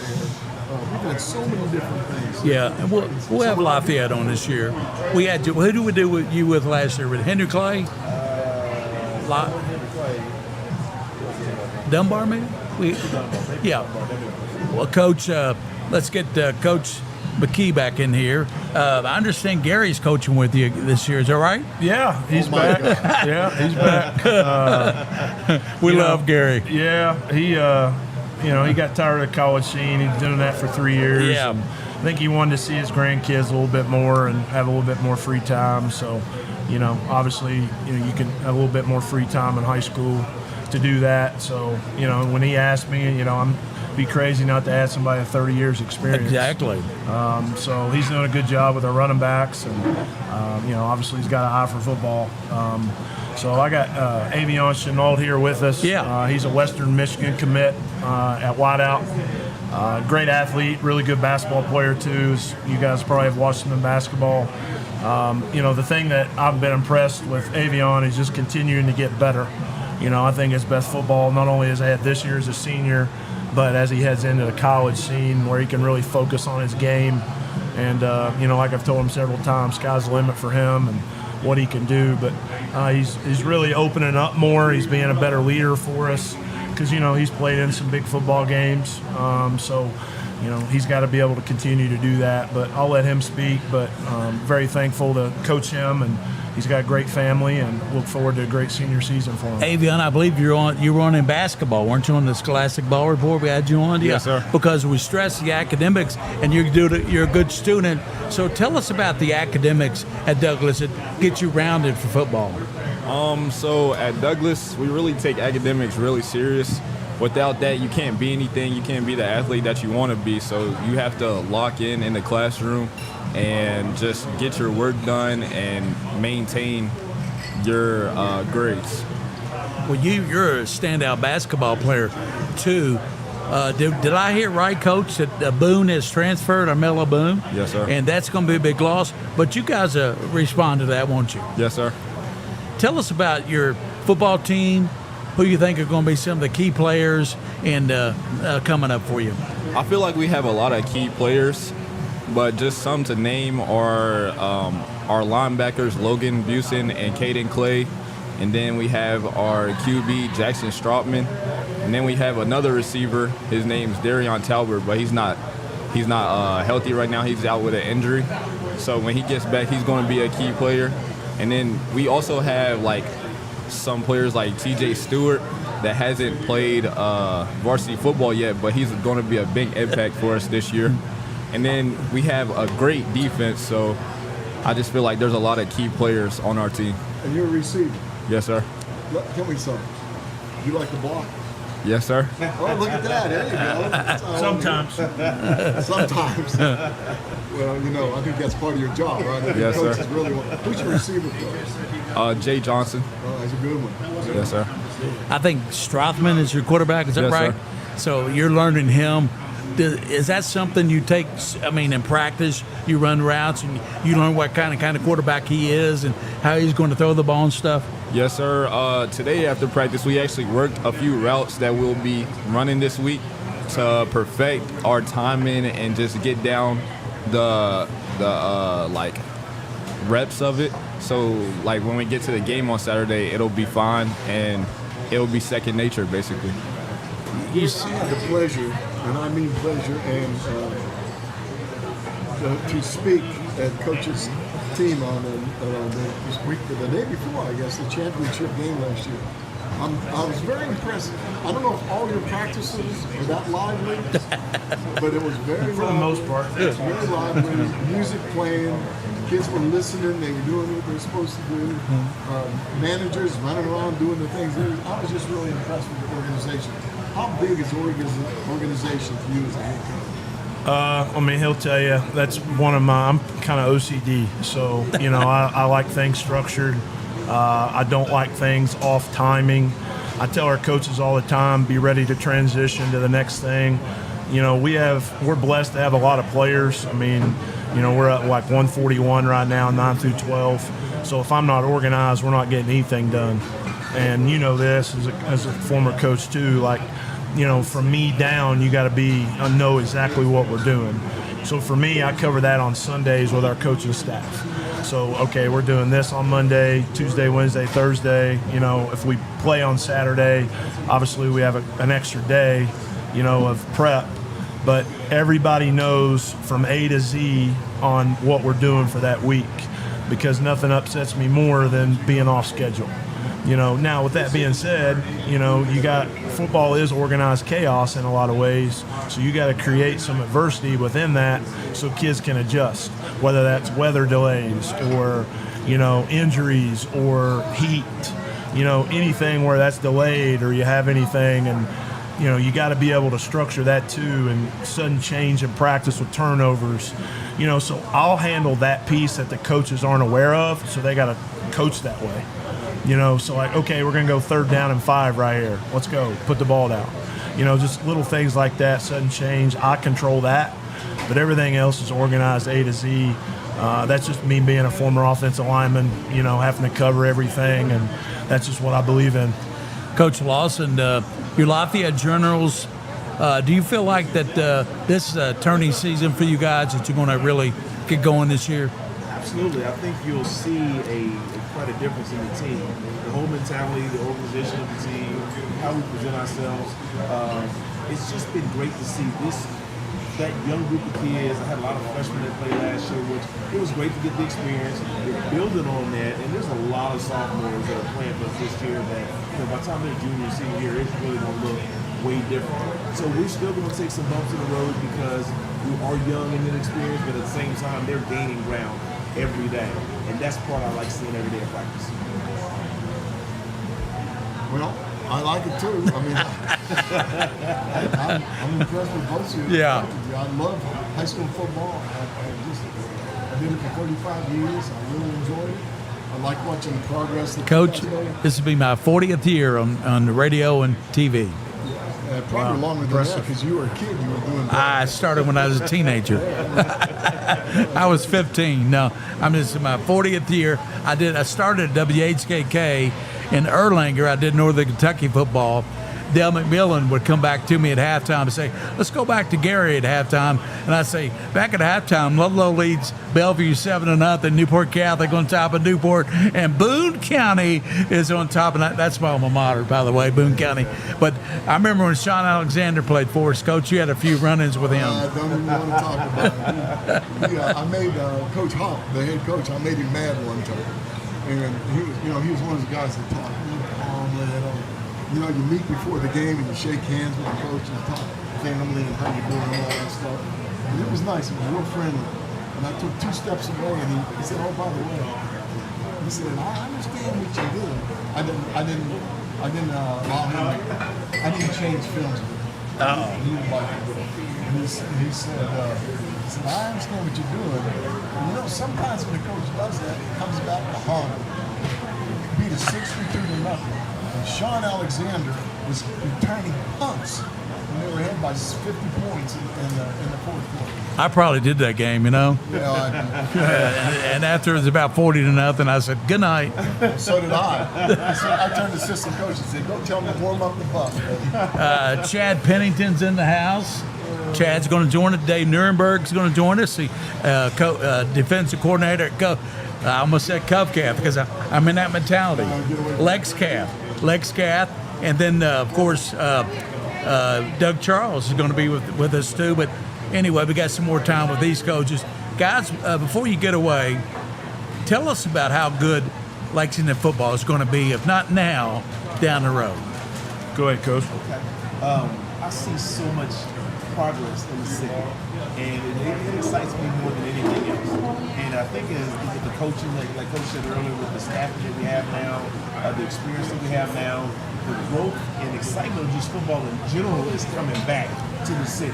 And whether it's Douglas and Ron Station going to state every year or whatever, kids are starting to come out and play a little more than they did a couple years ago.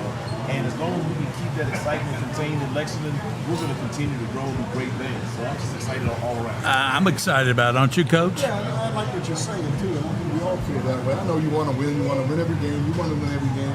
You want to beat these guys. You want to beat them. But after the game, it's all about the kids. If everybody has a good program, and you young guys know this, you have buddies on other teams, don't you? You don't want them to look bad or do bad, do you?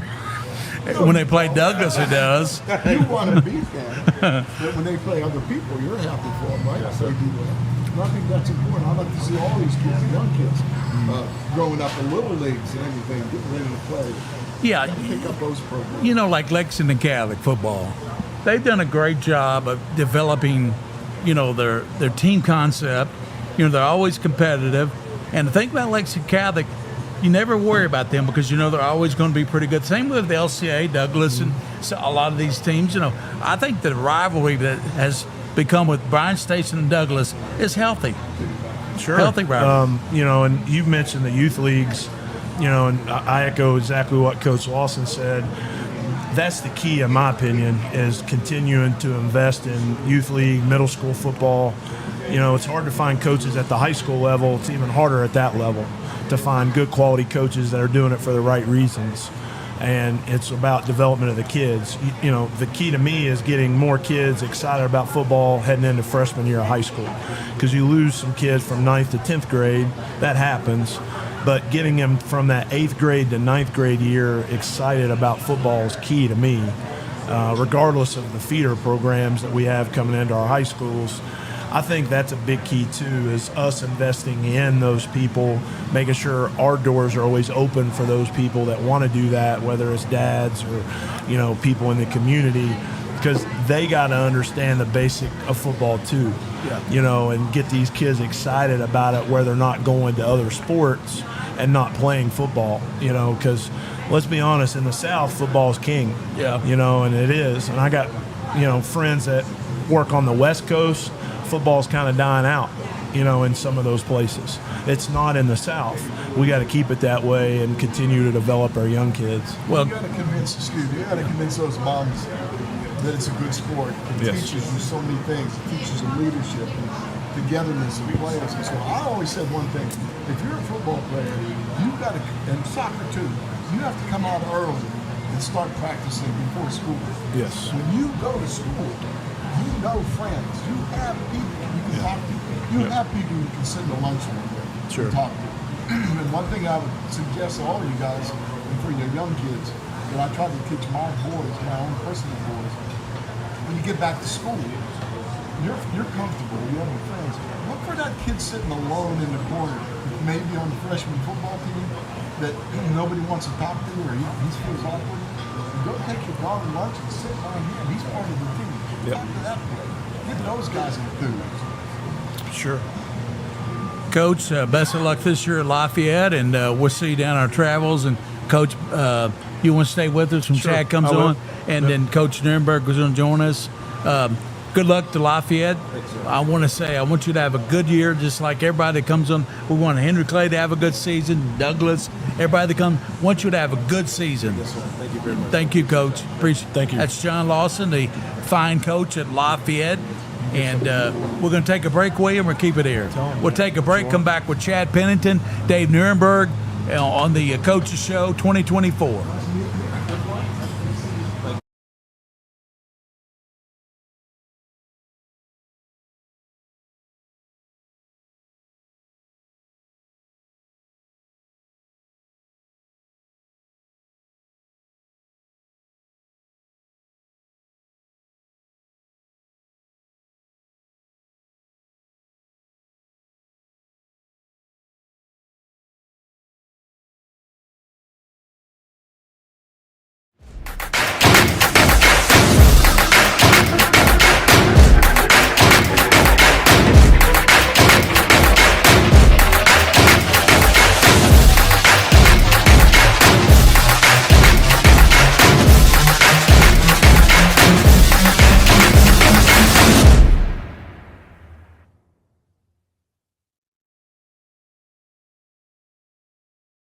If you're dealing with a sports injury, UK Healthcare Orthopedic Surgery and Sports Medicine is here to help you get back on your feet. Ranked as high performing by US News and World Report, the same physicians who take care of UK athletes are here to offer expert sports medicine care for you and your family. UK Healthcare Orthopedic Surgery and Sports Medicine, official healthcare provider for the KHSAA. Good morning, Isabella. Hi, David. Back for your morning routine? Clark's Refresh Rewards program is something you'll flip for. Hey, Isabella. Hi, Annabelle. Donut? Don't forget the sprinkles.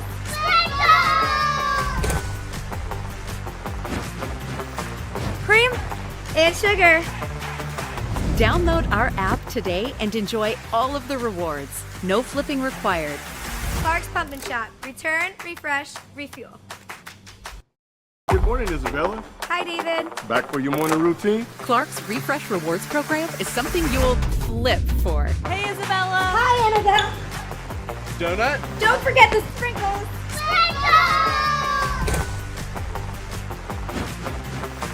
Cream and sugar. Download our app today and enjoy all of the rewards. No flipping required. Clark's Pump and Shop. Return, refresh, refuel.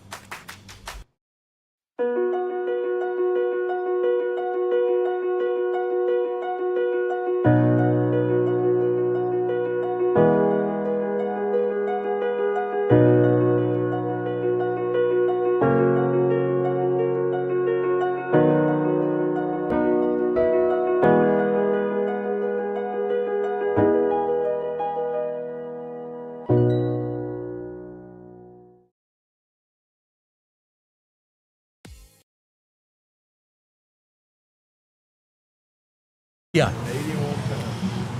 Welcome back to the 2024 Coaches Show here at Rafferty's Restaurant with a special as you. That's right, soup and a sandwich. Soup and a sandwich and that prime rib, buddy. I'll tell you Yeah, that. that's some good stuff. With us is Chad Pennington from Sayre. Dave Nierenberg, the defensive coordinator, right? Offensive coordinator. Defense 2 years ago.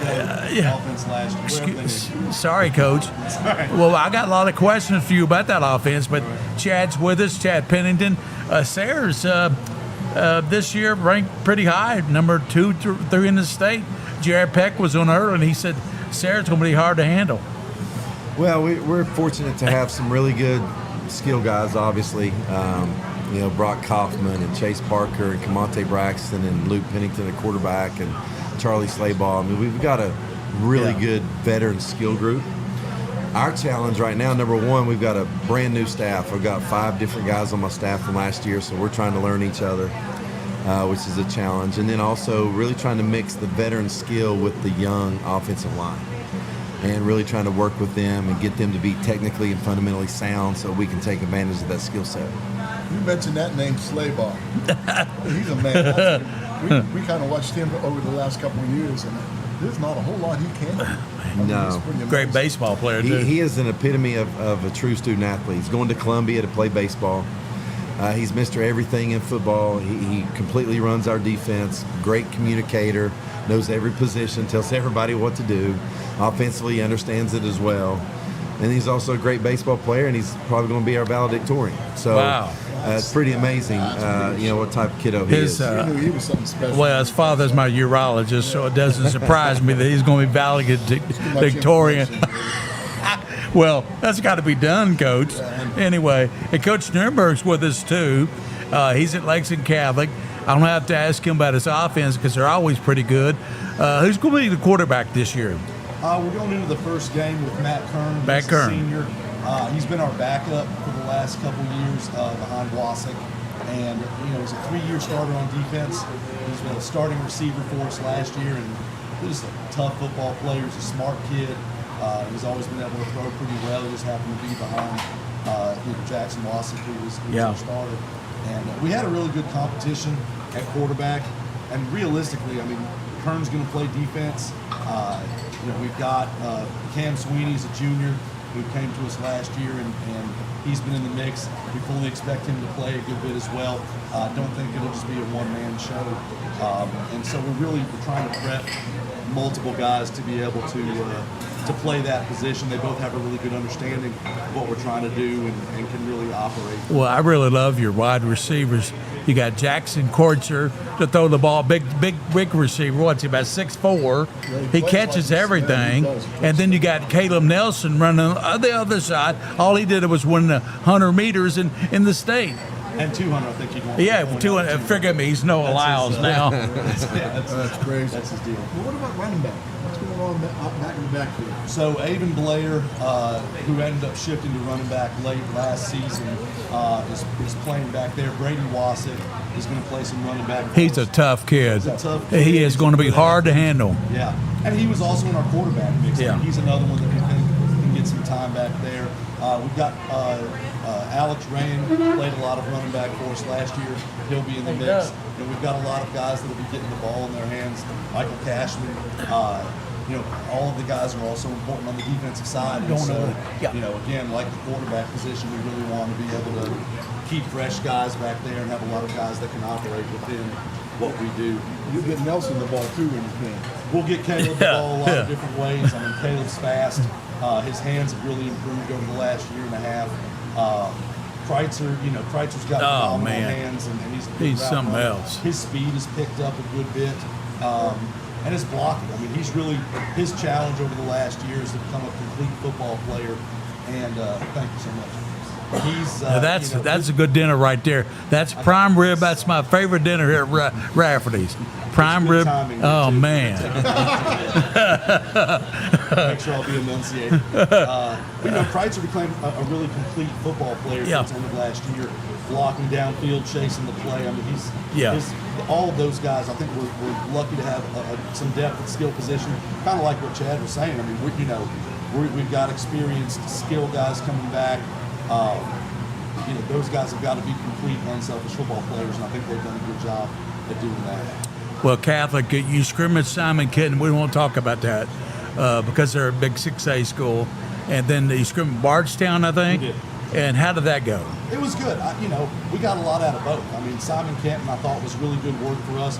We've got big teams on our schedule all year, especially in the first 6 games, starting out with Highlands. We've got to see competition like that with a lot of our guys, especially up front where we've got, really a lot of converted linebackers and running backs on the offensive line. We needed to see that. Our guys need to get a feel for what that sort of size and depth feels like to go against, and we know that's what we've got to beat if we want to get to where we want to go. So, that was really good work. Bardstown was good work. It was a different challenge. Our guys, obviously, you guys know that jump from first scrimmage to second scrimmage. We see our biggest gains once those guys that haven't played all of a sudden get a taste for that varsity speed and size and competition. I mean, we saw the big jump that we should have, and still have a long way to go. So it was good work for us. Doug Charles is here, the coach at LCA, a good buddy of mine. I'm glad he's here, and we'll get him in a moment. You and Nathan McPeak there, played together at Marshall, the Herd Boys. So you guys talk to us about those days at Marshall. Go ahead, Coach. Well, we are Herd brothers. Nate was a freshman, I was a senior. Okay. And but the cool thing about that era, it was anybody who played in the 90s through the early 2000s, we all almost feel like we're one team. Yeah. Because we were holding up the same standard regardless of what era, what years we were playing, because we were playing for the guys who laid the foundation before us, and we wanted to try to continue that on. And throughout the 90s, we were the winningest program in all of college football, and Nate and Byron, those guys kept it going all the way through the early 2000s. So it was a fun time to be part of the Thundering Herd, and there's just such a brotherhood there and a common bond for that whole era of about 14 to 15 years. It's really neat. Yeah, to echo what Chad said, I mean, it's just, it's a family. I mean, I'm in a group text with a lot of Marshall guys, and we talk a lot on social media.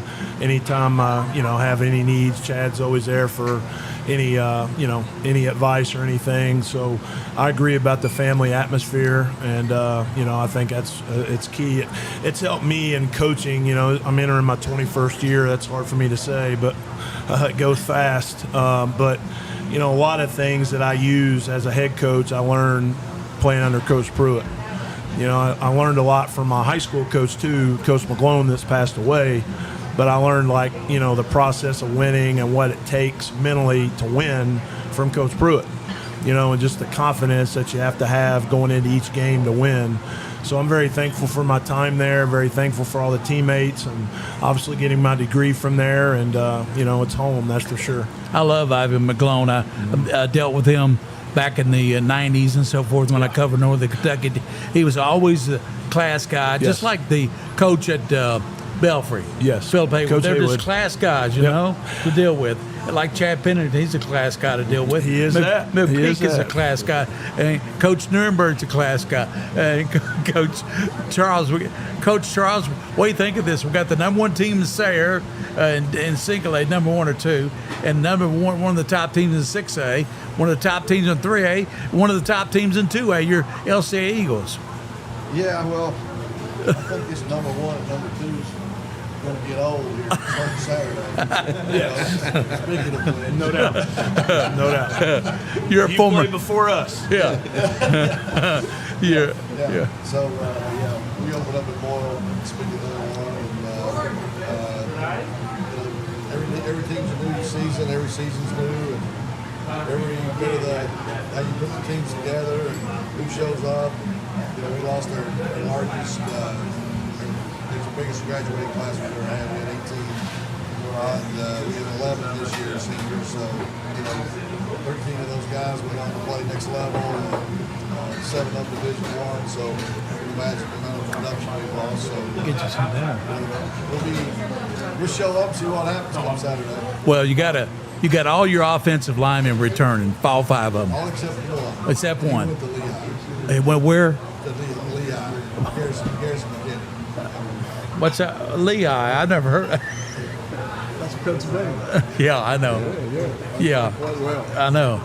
And I know your team is always going to be competitive, even though you play Boyle County the first game, but the Rafferty's Bowl, that's the Rafferty's Bowl they're playing in down there. And we ought to go do that game, William, because I think I got in at Rafferty's, I got a good in.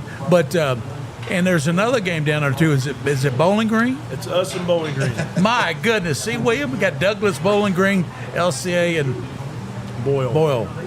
That's 4. Maybe I'll just stay in Lexington and play scrimmage or something. Yeah, I was telling these guys, I said, we get back at 3 a.m. and then we got to play Trinity next Friday. Who's the idiot that did that? Chad, I'm going to get a little personal here. Yeah. I had all 3 of my sons play football for me at Lemba.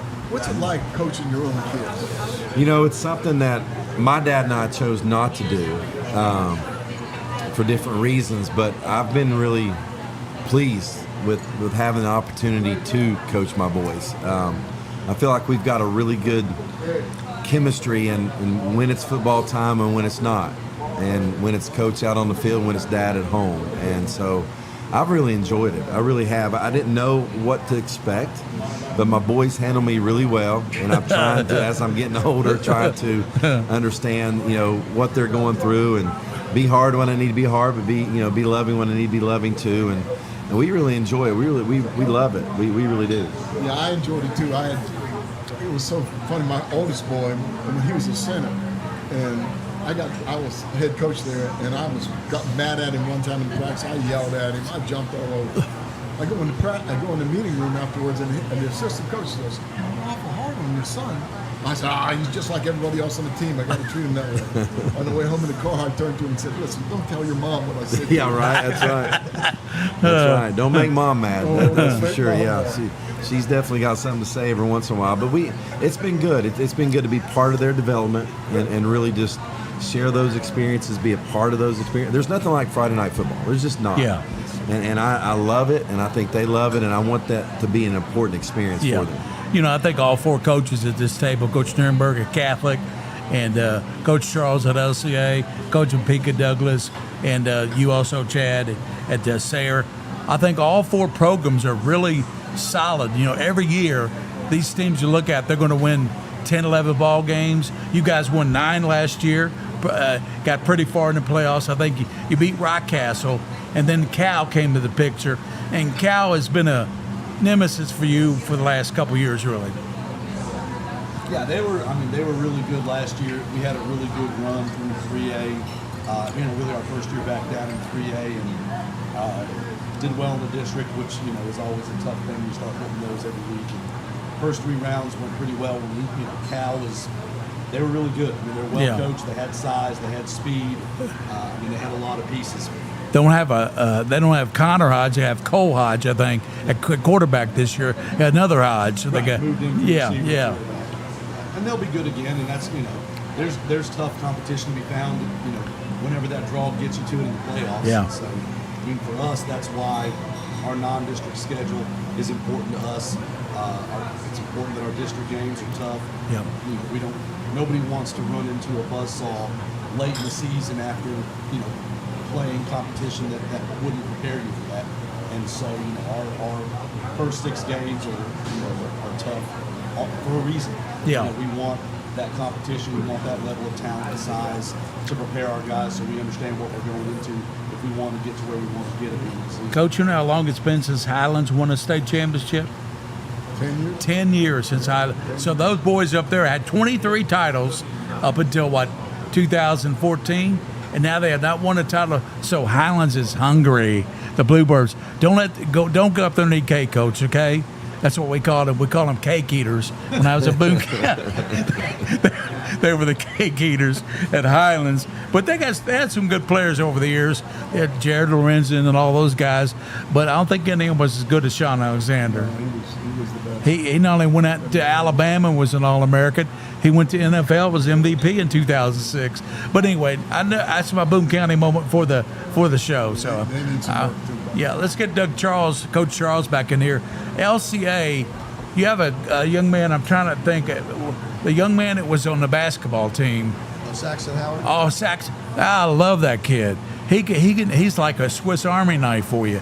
Is he going to play quarterback this year? He'll play. He was our second leading receiver last year. He'll take some snaps in Q. It's hard to lose your. It's a mixed bag. With that. But Saxon's going to be on the field. Most of the game on both sides. So we're going to be playing the ball. It's doing games over there, watching games over your place. That's a trip. That's really the people that are involved in your program, the workers that you have on the field, the people that take care of your trainers, the fans, the student body. I mean, everybody is so enthused about your program. They really get into it. But they're the kindest people I think I've ever been around. I mean, the student body, they're extremely exciting. And so does Lexington Catholic, by the way. The student body gets into the games. Until they meet. Until the Holy War. That's Holy War, a fun game to it watch. changes. But I appreciate that. That's always good to hear. That's the goal, and we all strive for is to this game teaches us a lot. It's a great platform. In the mix of a 2-hour game or whatever, there's going to be a lot of things said and done. I for one have always been this way with Catholic. We're a private school, we're a rival. A mile of campuses apart. A lot of the kids know each other, hang out with each other. But I've just always been this way. And other than that 2 hours we play them, I'm their biggest fan when they play on other Friday nights. That was they go through the same thing we go through. That was a tremendous game last year, Lex Cath. And I mean, Jackson Wasick threw for about 500 yards. William, how many? But y'all still won the game. I mean, that was 49-40. Was the final, I think. It was a crazy game. It always is. You can throw the records out the window when there are 2 guys line up. You're gonna get the best shot. We've learned. I told our guys, it's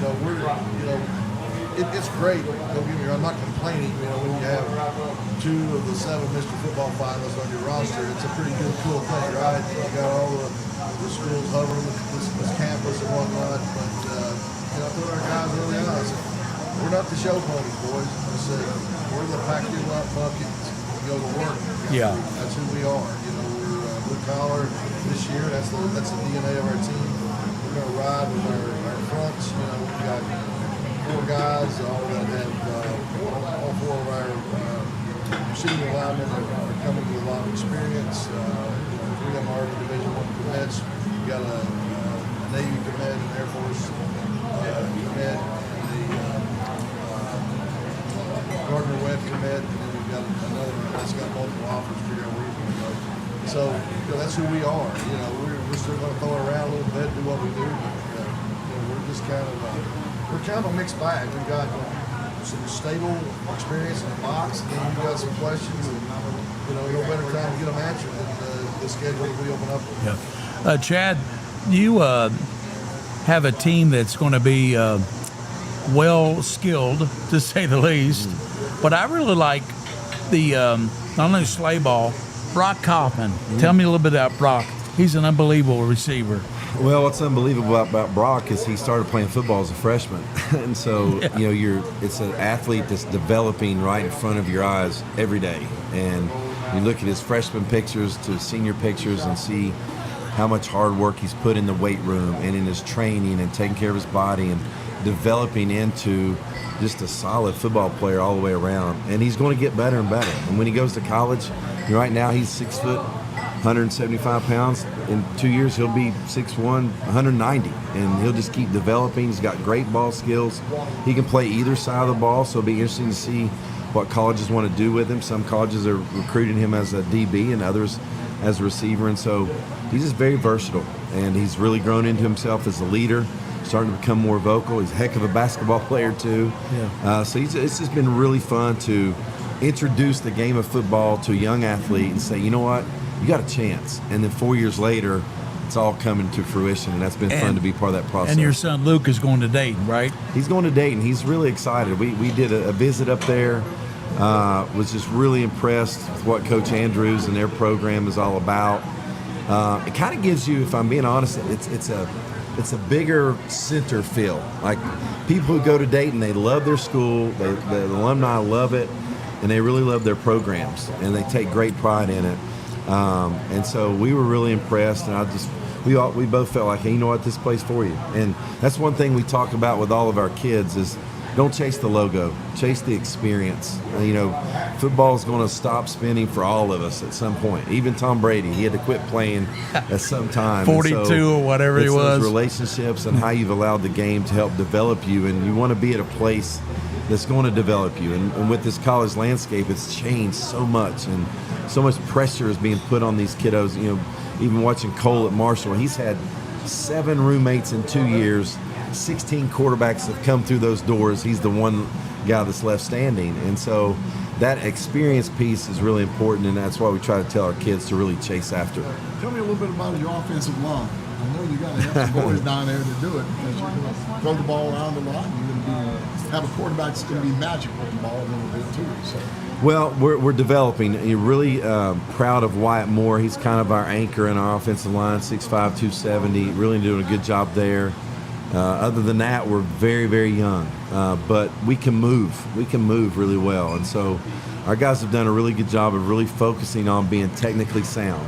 Even when you can't move them north and south, if you're technically sound, our guys can make you right if you don't show color. And so that's what we're really trying to focus on, is the steps, the footwork, the hand placement, all those different things that really, really matter when it comes into the trenches. I'm going to look at your schedule. To play Holy Cross this Friday night. You got Bracken County, Ludlow. Ludlow's a highly regarded team. They're ranked. They got some cool turf. They got the red turf. We played on that last year. That was kind of neat. Then you play Dayton, the Green Devils. Then you got Nicholas County, Bourbon County, Berea, Frankfort, Eminence, and Bethlehem. Were those your toughest games? Guys, I have no idea. I don't know, because I don't know what's going to happen up front. I know Bracken's big and physical, and they're going to try to smash us. Most teams are going to try to come north and south at us. We know that, and that's part of us, learning how to play that style of football. When you get into playoffs, you got to play a Raceland and a Pikeville. If you're going to get to the state, you've got to be able to play that type of football and survive those type of games. We know that, and we know who we are, and so we're working on things that we know we do best, but then also where are some of our weaknesses and things we got to get better at as well. Coach Charles, you play Boyle County.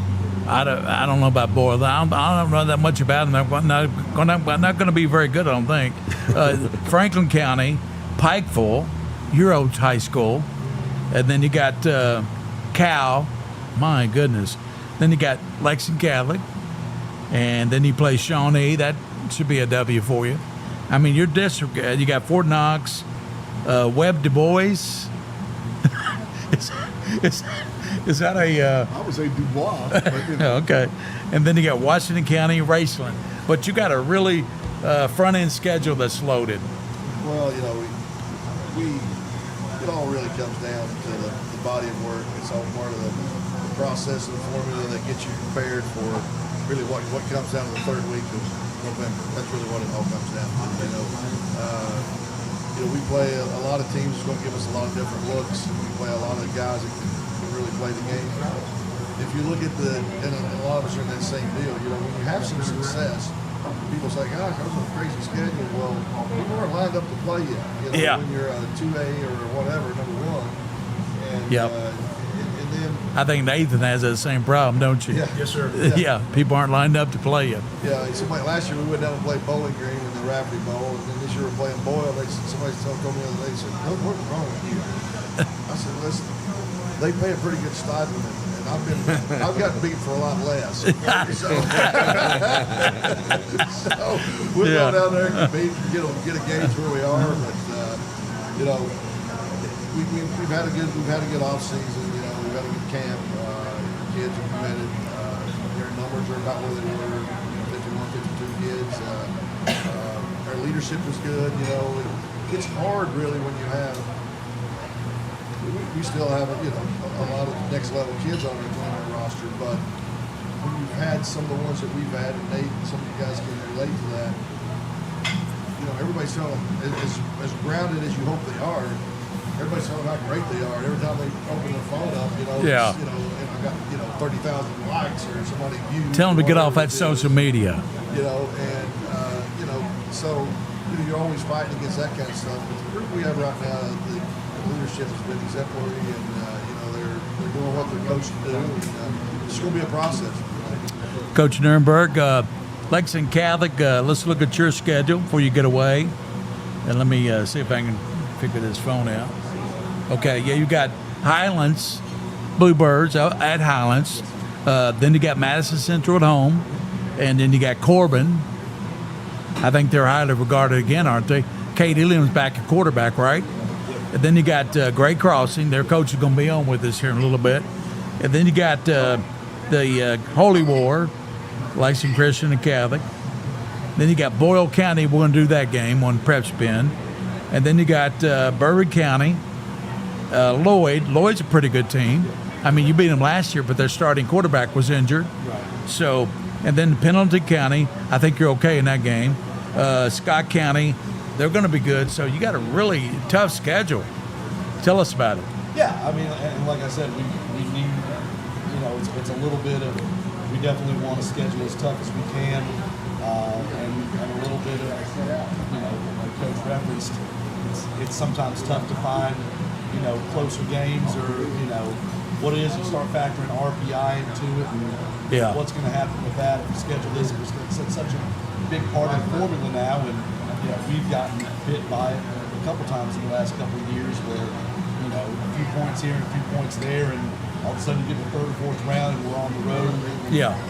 And so that stuff plays in quite a bit. But ultimately, we want our guys to be well toughened and hardened by the time we get to district, by the time we get to those late rounds, and we talk about the third week of November. We'd love to get there again, but our biggest thing is if we're able to get to that, we want to be prepared for it. Yeah. And that's, a tough game that's close, a tough game where we learn, a tough game where we pull out a win, does a lot for the growth of the team, and then you end up in those late rounds and there's some experience the guys can draw on, to know, hey, we've been in a tough spot, we've been behind, we've gone up against bigger teams, and that's kind of what we've got to have. Well, I think in this room with us right now, we got one of the top teams in the area. You have a good shot this year. I know you're worried about Pikeville. You're worried about your guys up front. Everybody's worried about Pikeville. Coach is not worried about it. And then Nathan McPeak, you have a good football team. And Douglas will be a factor no matter what. Even though Trinity, X and Mail and Bryan Station are good teams, you like that, don't you? Like that competition. Yeah, and we play all of them. So in the regular season, we'll see what we can do. I mean, I really don't know. We have a good team. It's all about health. Yeah. Staying healthy, and every week's going to be a war. I mean, we're every week, with the schedule that we're playing, and obviously those 3 district games are the most important for playoff seeding, and then RPI, as Coach mentioned, plays into it. So, we'll see. But it's going to be a war every week against very well coached teams, and I think anybody that could win 6A, we're playing. So we just scrimmaged St. X last week, so we at least will have a view of every team that could win it. And Chad, your ball club, the Sarah Spartans, will be over there to the Spartan complex to do a game. We're not trying to decide which one we're going to do, are we, William? We're going to be at Sarah. We're trying to decide. We got to get our van has got to get fixed. What's that? The trailer? Yeah, the trailer. Yeah, I was looking for the trailer today, guys. Coach was looking. Okay. So we'll get moving up in the world. That's good. I know. I enjoy your facility out there. Yeah, I do too. It's a neat facility. And now we have we've got a 5,400 square foot indoor, 1,200 square feet of weight room, and 4,200 square feet of turf. And so it's kind of it's a multi-sport. Anything we do and whatever we've done football-wise, we've tried to lead the way for the entire athletic program, use football to do it. You were talking about schools that welcome us in, Pretspin. There's another school, Sayre. When we go there, everybody's just, we pull up to the gate and the guys say, come on in, let me go up here. The guy's just directing. Same thing with Catholic. We like to go somewhere where we feel we're wanting to go. They want us to be here. And I hope what? What'd you say? I said, call y'all the A team. A team. Coach Charles, one of our, and we appreciate that. I know Nathan's got a contract with a group that does his games. They do a good job, so I'm not knocking him out. I'm just saying we're going to get Sayre on, Catholic, and Christian, because they're the team that really want us there. Yeah, we enjoy that. We just enjoy doing this. Yeah. I don't know what other people are like that broadcast games, but we love the game, and we love the kids. Right. And that's, and then when Christian plays Catholic, that's a lot of fun. An old radio guy, Dale McMillan at WHKK, about 35 years ago when he hired me, he said, Gary, I said, what, Dale? I really respected this guy. He did play-by-play for Xavier University and UC, but he said, one thing you can't fake it when you're doing kids, high school, you can't fake enthusiasm. And he is so right, and that's what I think you and I have. We said, everybody listen to our games. What do they tell you, Coach? Yeah, they say, it's just like two dudes, two guys, two best friends, talking on the air. And we take a lot of pride in that, don't we? You know a little bit more about football than I do, but I know some X's and O's, but you're the best interviewer. This guy, honestly, I want to say something. He does play-by-play. I can't remember your players. If I study them by the end of the game, I might know a few. By the end of the first quarter, he knows all their names and numbers without looking at a piece of paper. How do you do that? Oh, it's just a craft. I've learned over the years I've done it. I just, like I call Coach Nuremberg, Coach Boss, or Coach McPeak, Coach Pennington. You send me your roster and your starters. Well, I take that. I take a number like Luke Pennington. I take his number. Once I got that, it's like it's. You got a little photographic memory, don't you? But anyway, it's a lot of fun. I'm looking forward to this year, Coach. I'm looking forward to LCA. I'm looking forward to Sayre, Lakes Cath. We always love coming out there. You guys make us feel so welcome, and I appreciate that. I really do. Thank you. Glad to have you. Thank you. And we'll step out, come back, and Coach McPeak, thank you. We'll be back, and we'll talk to Ricky Bowling. Hey, Rick, how you doing? And Coach McKee couldn't be here, so he sent in his he sent in his double guy. We'll be back after this.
Have some Mingy.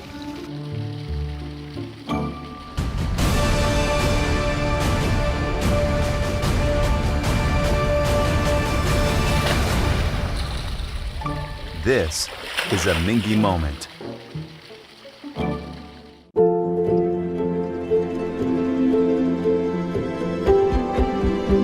This is where worry turns into relief, where confusion turns into answers. This is where your family can turn to the experts for the big things and the little things. Extraordinary care is right here. UK Healthcare, the power of advanced medicine.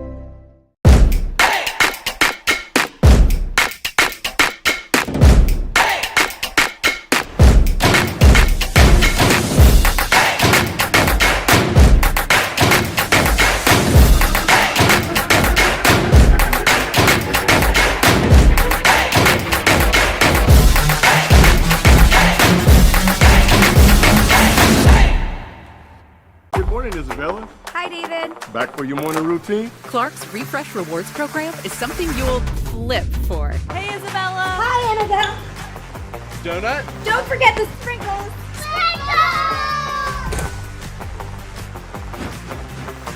Cream and sugar.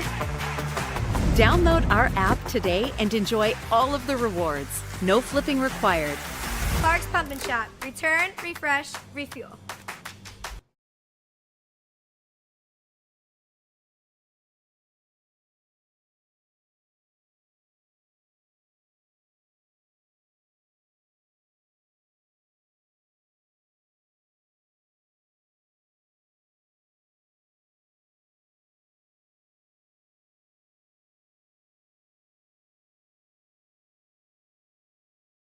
Everyone loves recognition.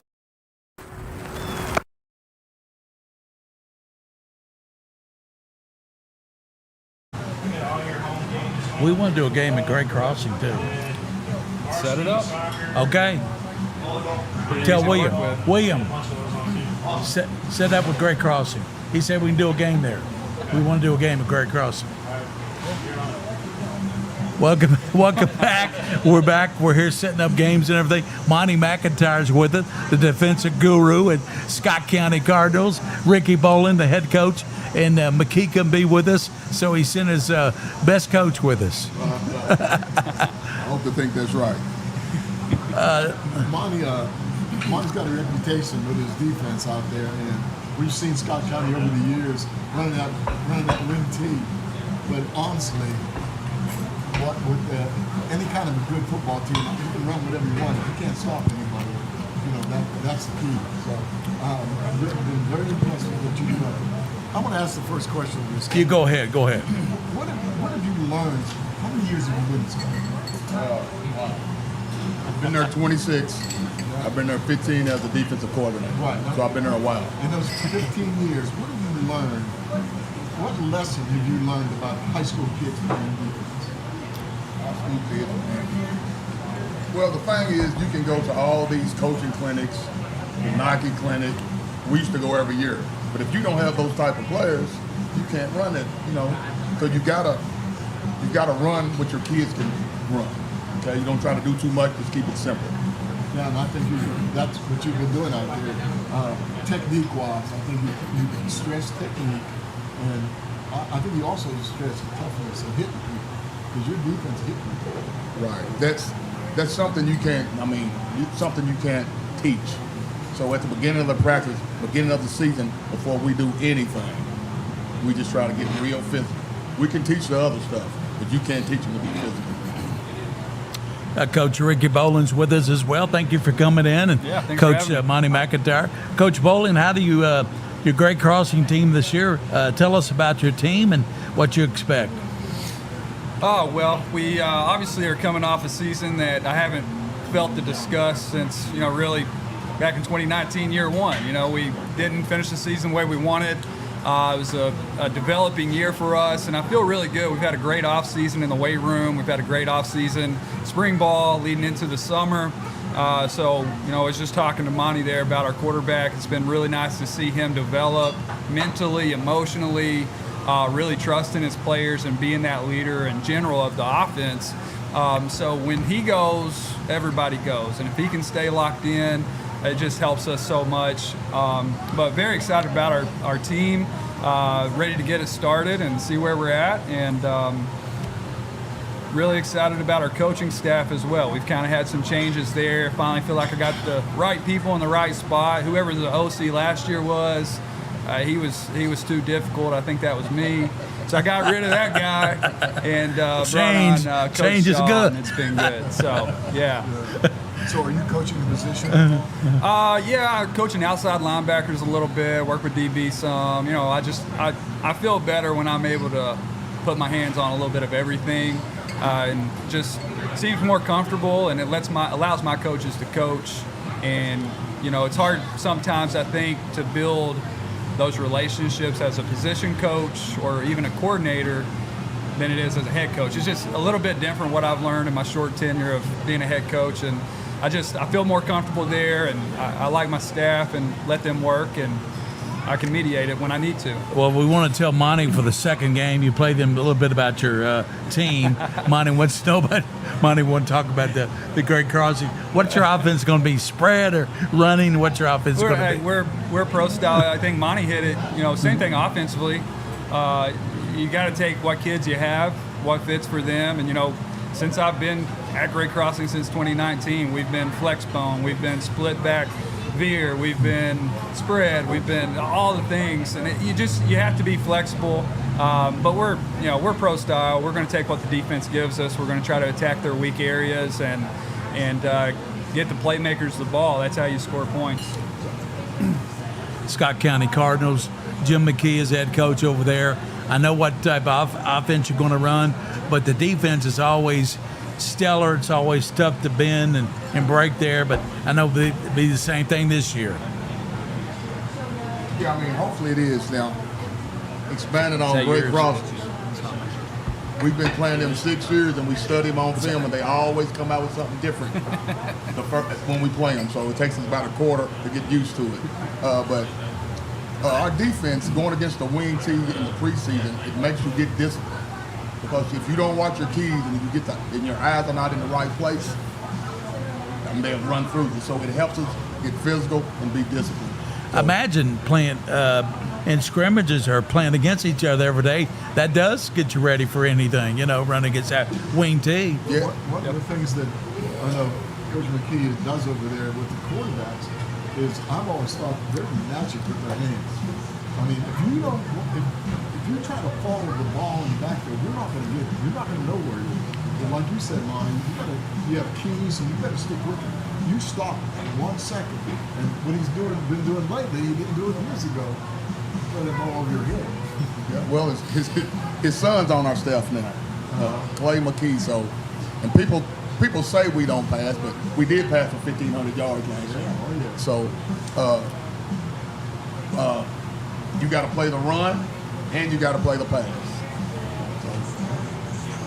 And Great Crossing, like Mary said, we've been trying. We would really love to go out there and do a game because that's someplace we haven't been. We haven't done it. And Scott County's got a new field this year. Yeah, that's great. It's great. Yeah, it's great. Yeah, I think both of us could share with you. We have some of the best, if not the best, facilities in the state of Kentucky, and it's a great atmosphere no matter what game it is, for that matter. I think both schools do a really good job of promoting our kids and making a great environment. So we'd love to have you.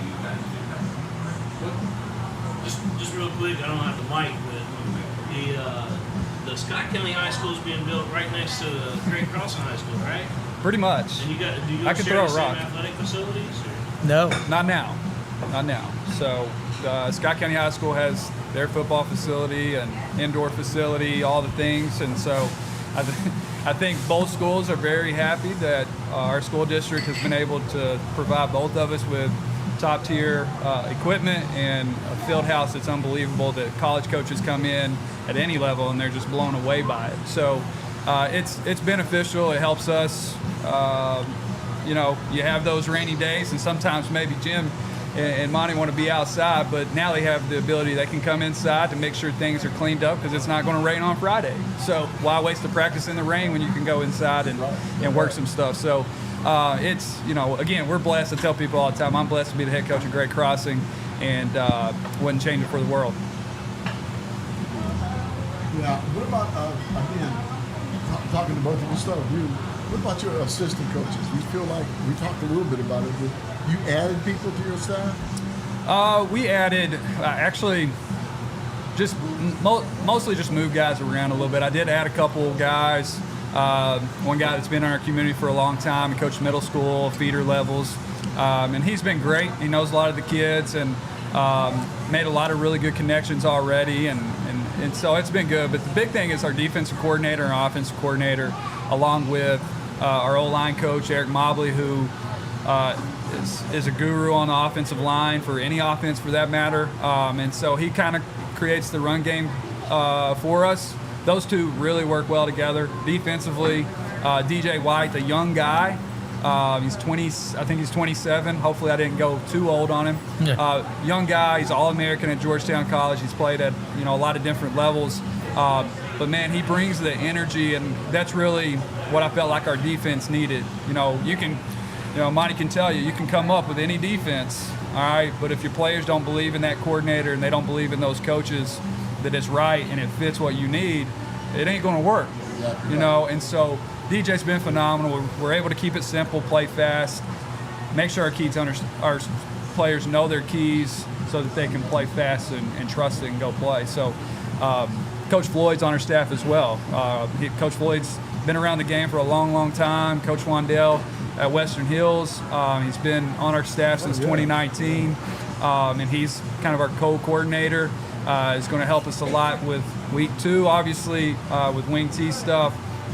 And man, I feel really good. The climate with our staffs is solid. We just had a coaches cookout together at my house Saturday night, and it's just good to kick it back. How come we with those weren't guys. invited, Coach? I love those footballs. I'll have to invite you next year. Let's talk about the Scott County schedule, and then go back to the Great Crossing schedule. Scott County, you play Great Crossing August 30th. Let's look at your full schedule. You got Madison Southern. Let's see. No, you don't. You got Franklin County. Then you got Great Crossing. Then you're at Widner Christian Academy out of Melrose Park. Okay, Illinois. They come to you. Boyle County. Had to be a pretty good game. Yeah, Scott County. Then you're at Madison Central. And then you got Collins. Anderson County. Is that Coach Buchanan? He's over there, yeah. David, one of my buddy. My buddy. He left, he was at Mercer, left there, but he was started at Mason County, right? He's moved around a little bit, but anyway, South Odom, after the Anderson County, Woodford County, Dennis Johnson, and then you're at home against Catholic. So that's a good schedule. It really is, but I think our 2 scrimmages will help us prepare. We scrimmage Bowling Green and Louisville Central, 2 really good teams. Yeah. So I think we're well prepared. We're well prepared. How'd the Bowling Green scrimmage go? It went well. When you don't never see a winning team, you don't practice against it. So we kind of ripped them up, but they also ripped us up passing line. Yeah. So they got a really good quarterback. Deuce Bailey, yeah. Deuce Bailey. Yeah. I think he signed with Missouri State. Yeah. Missouri State. So we're looking for it. Me personally, talking about the Great Crossing game, I don't like the game. Because I know all the kids, I know all the coaches. Their offensive coordinator, I've known him since he was this high. So it's great for the community. It's not so great for the coaches. Yeah. But that's fine. I mean, you guys know each other, and you can talk about it later over cold something or other. It's high school sports. Keep it. I did. Of course, we're classy, young. Keep here it at classy. Rafferty's Restaurant with a special as you, soup and a sandwich. Here at Rafferty's, soup and a sandwich. Ricky Boland's with us, coach of Great Crossing. Tell us about your quarterback, what his name is, and your personnel, and so forth. Well, I don't want to give too much away to Monty with him right here, but no. Quarterback Jeremiah Clark, he started every game for us last year as a sophomore. We had the same schedule we had last year, so I know you'll look at that. But a very strenuous schedule for a sophomore to come in is, I'm kind of tired of everybody talking about 6A football. It is, football's football at the end of the day. And but Jeremiah Clark started for us every game. We knew it was going to be a learning process for him. But, he got better and better. It's been a great offseason for him. So we're looking forward. Like I said earlier, he's shown bright moments in our 2 scrimmages to, throwing the ball over 50% accuracy in both scrimmages. So really, really great to see that. And then around him, our offensive line, I got to start there. We have 3 seniors that have played several snaps since their sophomore year. A lot of experience there, great leadership on the offensive line, as it should be. We've got a couple young guys, juniors, that have really, really killed it in the weight room for us. And they're working in there and really just getting that continuity with the offensive line has been really nice to see. And Coach Mobley does a phenomenal job with those guys. Your schedule is Madison Southern's at Craig Crossing, then at Scott County. Yep. Then you're at home against Henry Clay. Then you got Lexington Catholic. Yep. And then you got Cooper. They're pretty good. Pretty solid team. Yep. Madison Central at your place. They'll be better. Simon Kenton. And you got Craig Crossing at Rio. And then you got Campbell County, Gary Crossing. Yep. You end up the season with Collins. Yeah. That's a good schedule. Played a lot of those northern conductors. That's Madison Southern. Yeah, this Friday. Yeah. We open up with Franklin County. Yeah. Scott County. Same boat. We play at 6. I think they play at 8. Yeah. At Great Crossing? At Great Crossing. Exactly. Okay. Yeah. Oh, yeah. Yeah, I like those bowl games, those double hitters. They're a lot of fun. Yeah. Well, and BGO, I'll throw a little shout out to them. They do a phenomenal job putting on the bowl. They take care of the kids. They do a scholarship for one player from each team. It's a really, really great deal. They do a phenomenal job of that, putting it on. And, a lot of sponsorship goes into that as well. So we're grateful that Scott County Schools makes it happen for us and for the teams that are involved. I know Daniel Wells, I believe, is the athletic director. Yeah. Is he AD at both schools or just district-wide? District-wide. He's a district-wide. Who's your AD? Great Crossing AD is Austin Haywood. Austin Haywood and Steve Helton. Okay. Yep. Okay, and Steve Helton. He's going to be the boys coach this year, basketball? Yeah, he does. He does it all. He's assistant principal, athletic director, and head basketball coach. So he wears many hats. I got to ask you, has Still McKee ever hinted at when he's going to retire? He's not.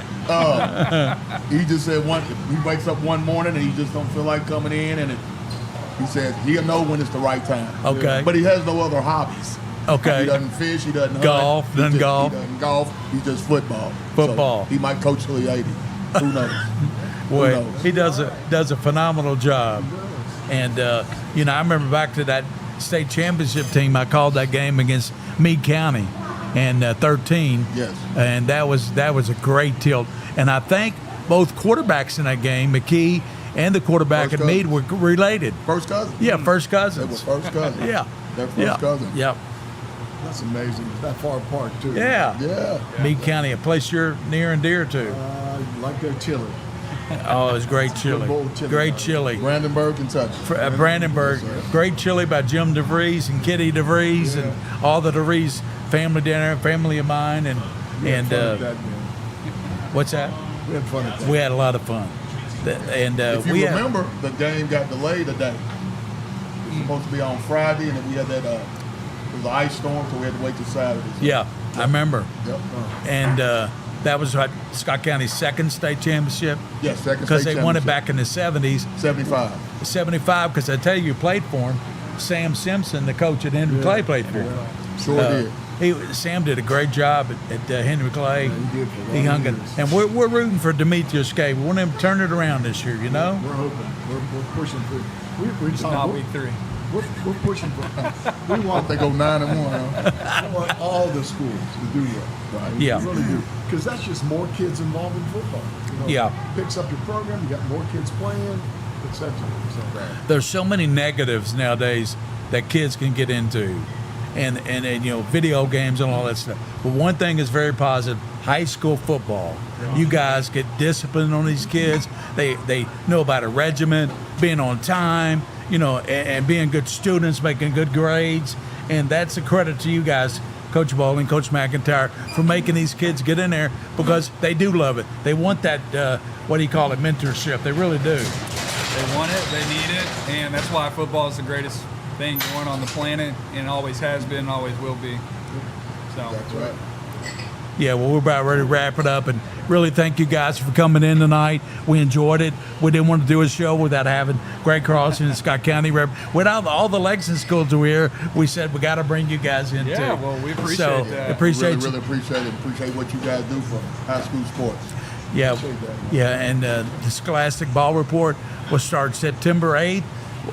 The King is our streamer, and Joel Clay's our director. Bridget DeVries, our executive producer. We do all high school sports, and you've been on the show, and we have Scott County's been on the show, but we'll have you on again and tell us about any scholars you got. Kids that make good grades. Yeah. So Ricky Bolden of Great Crossing, Monty McIntyre, great assistant at Scott County. Thank you guys for taking out your time. Thank you so much. Thank you so much. That's the show for 2024. Join us for high school football and Prep Spin.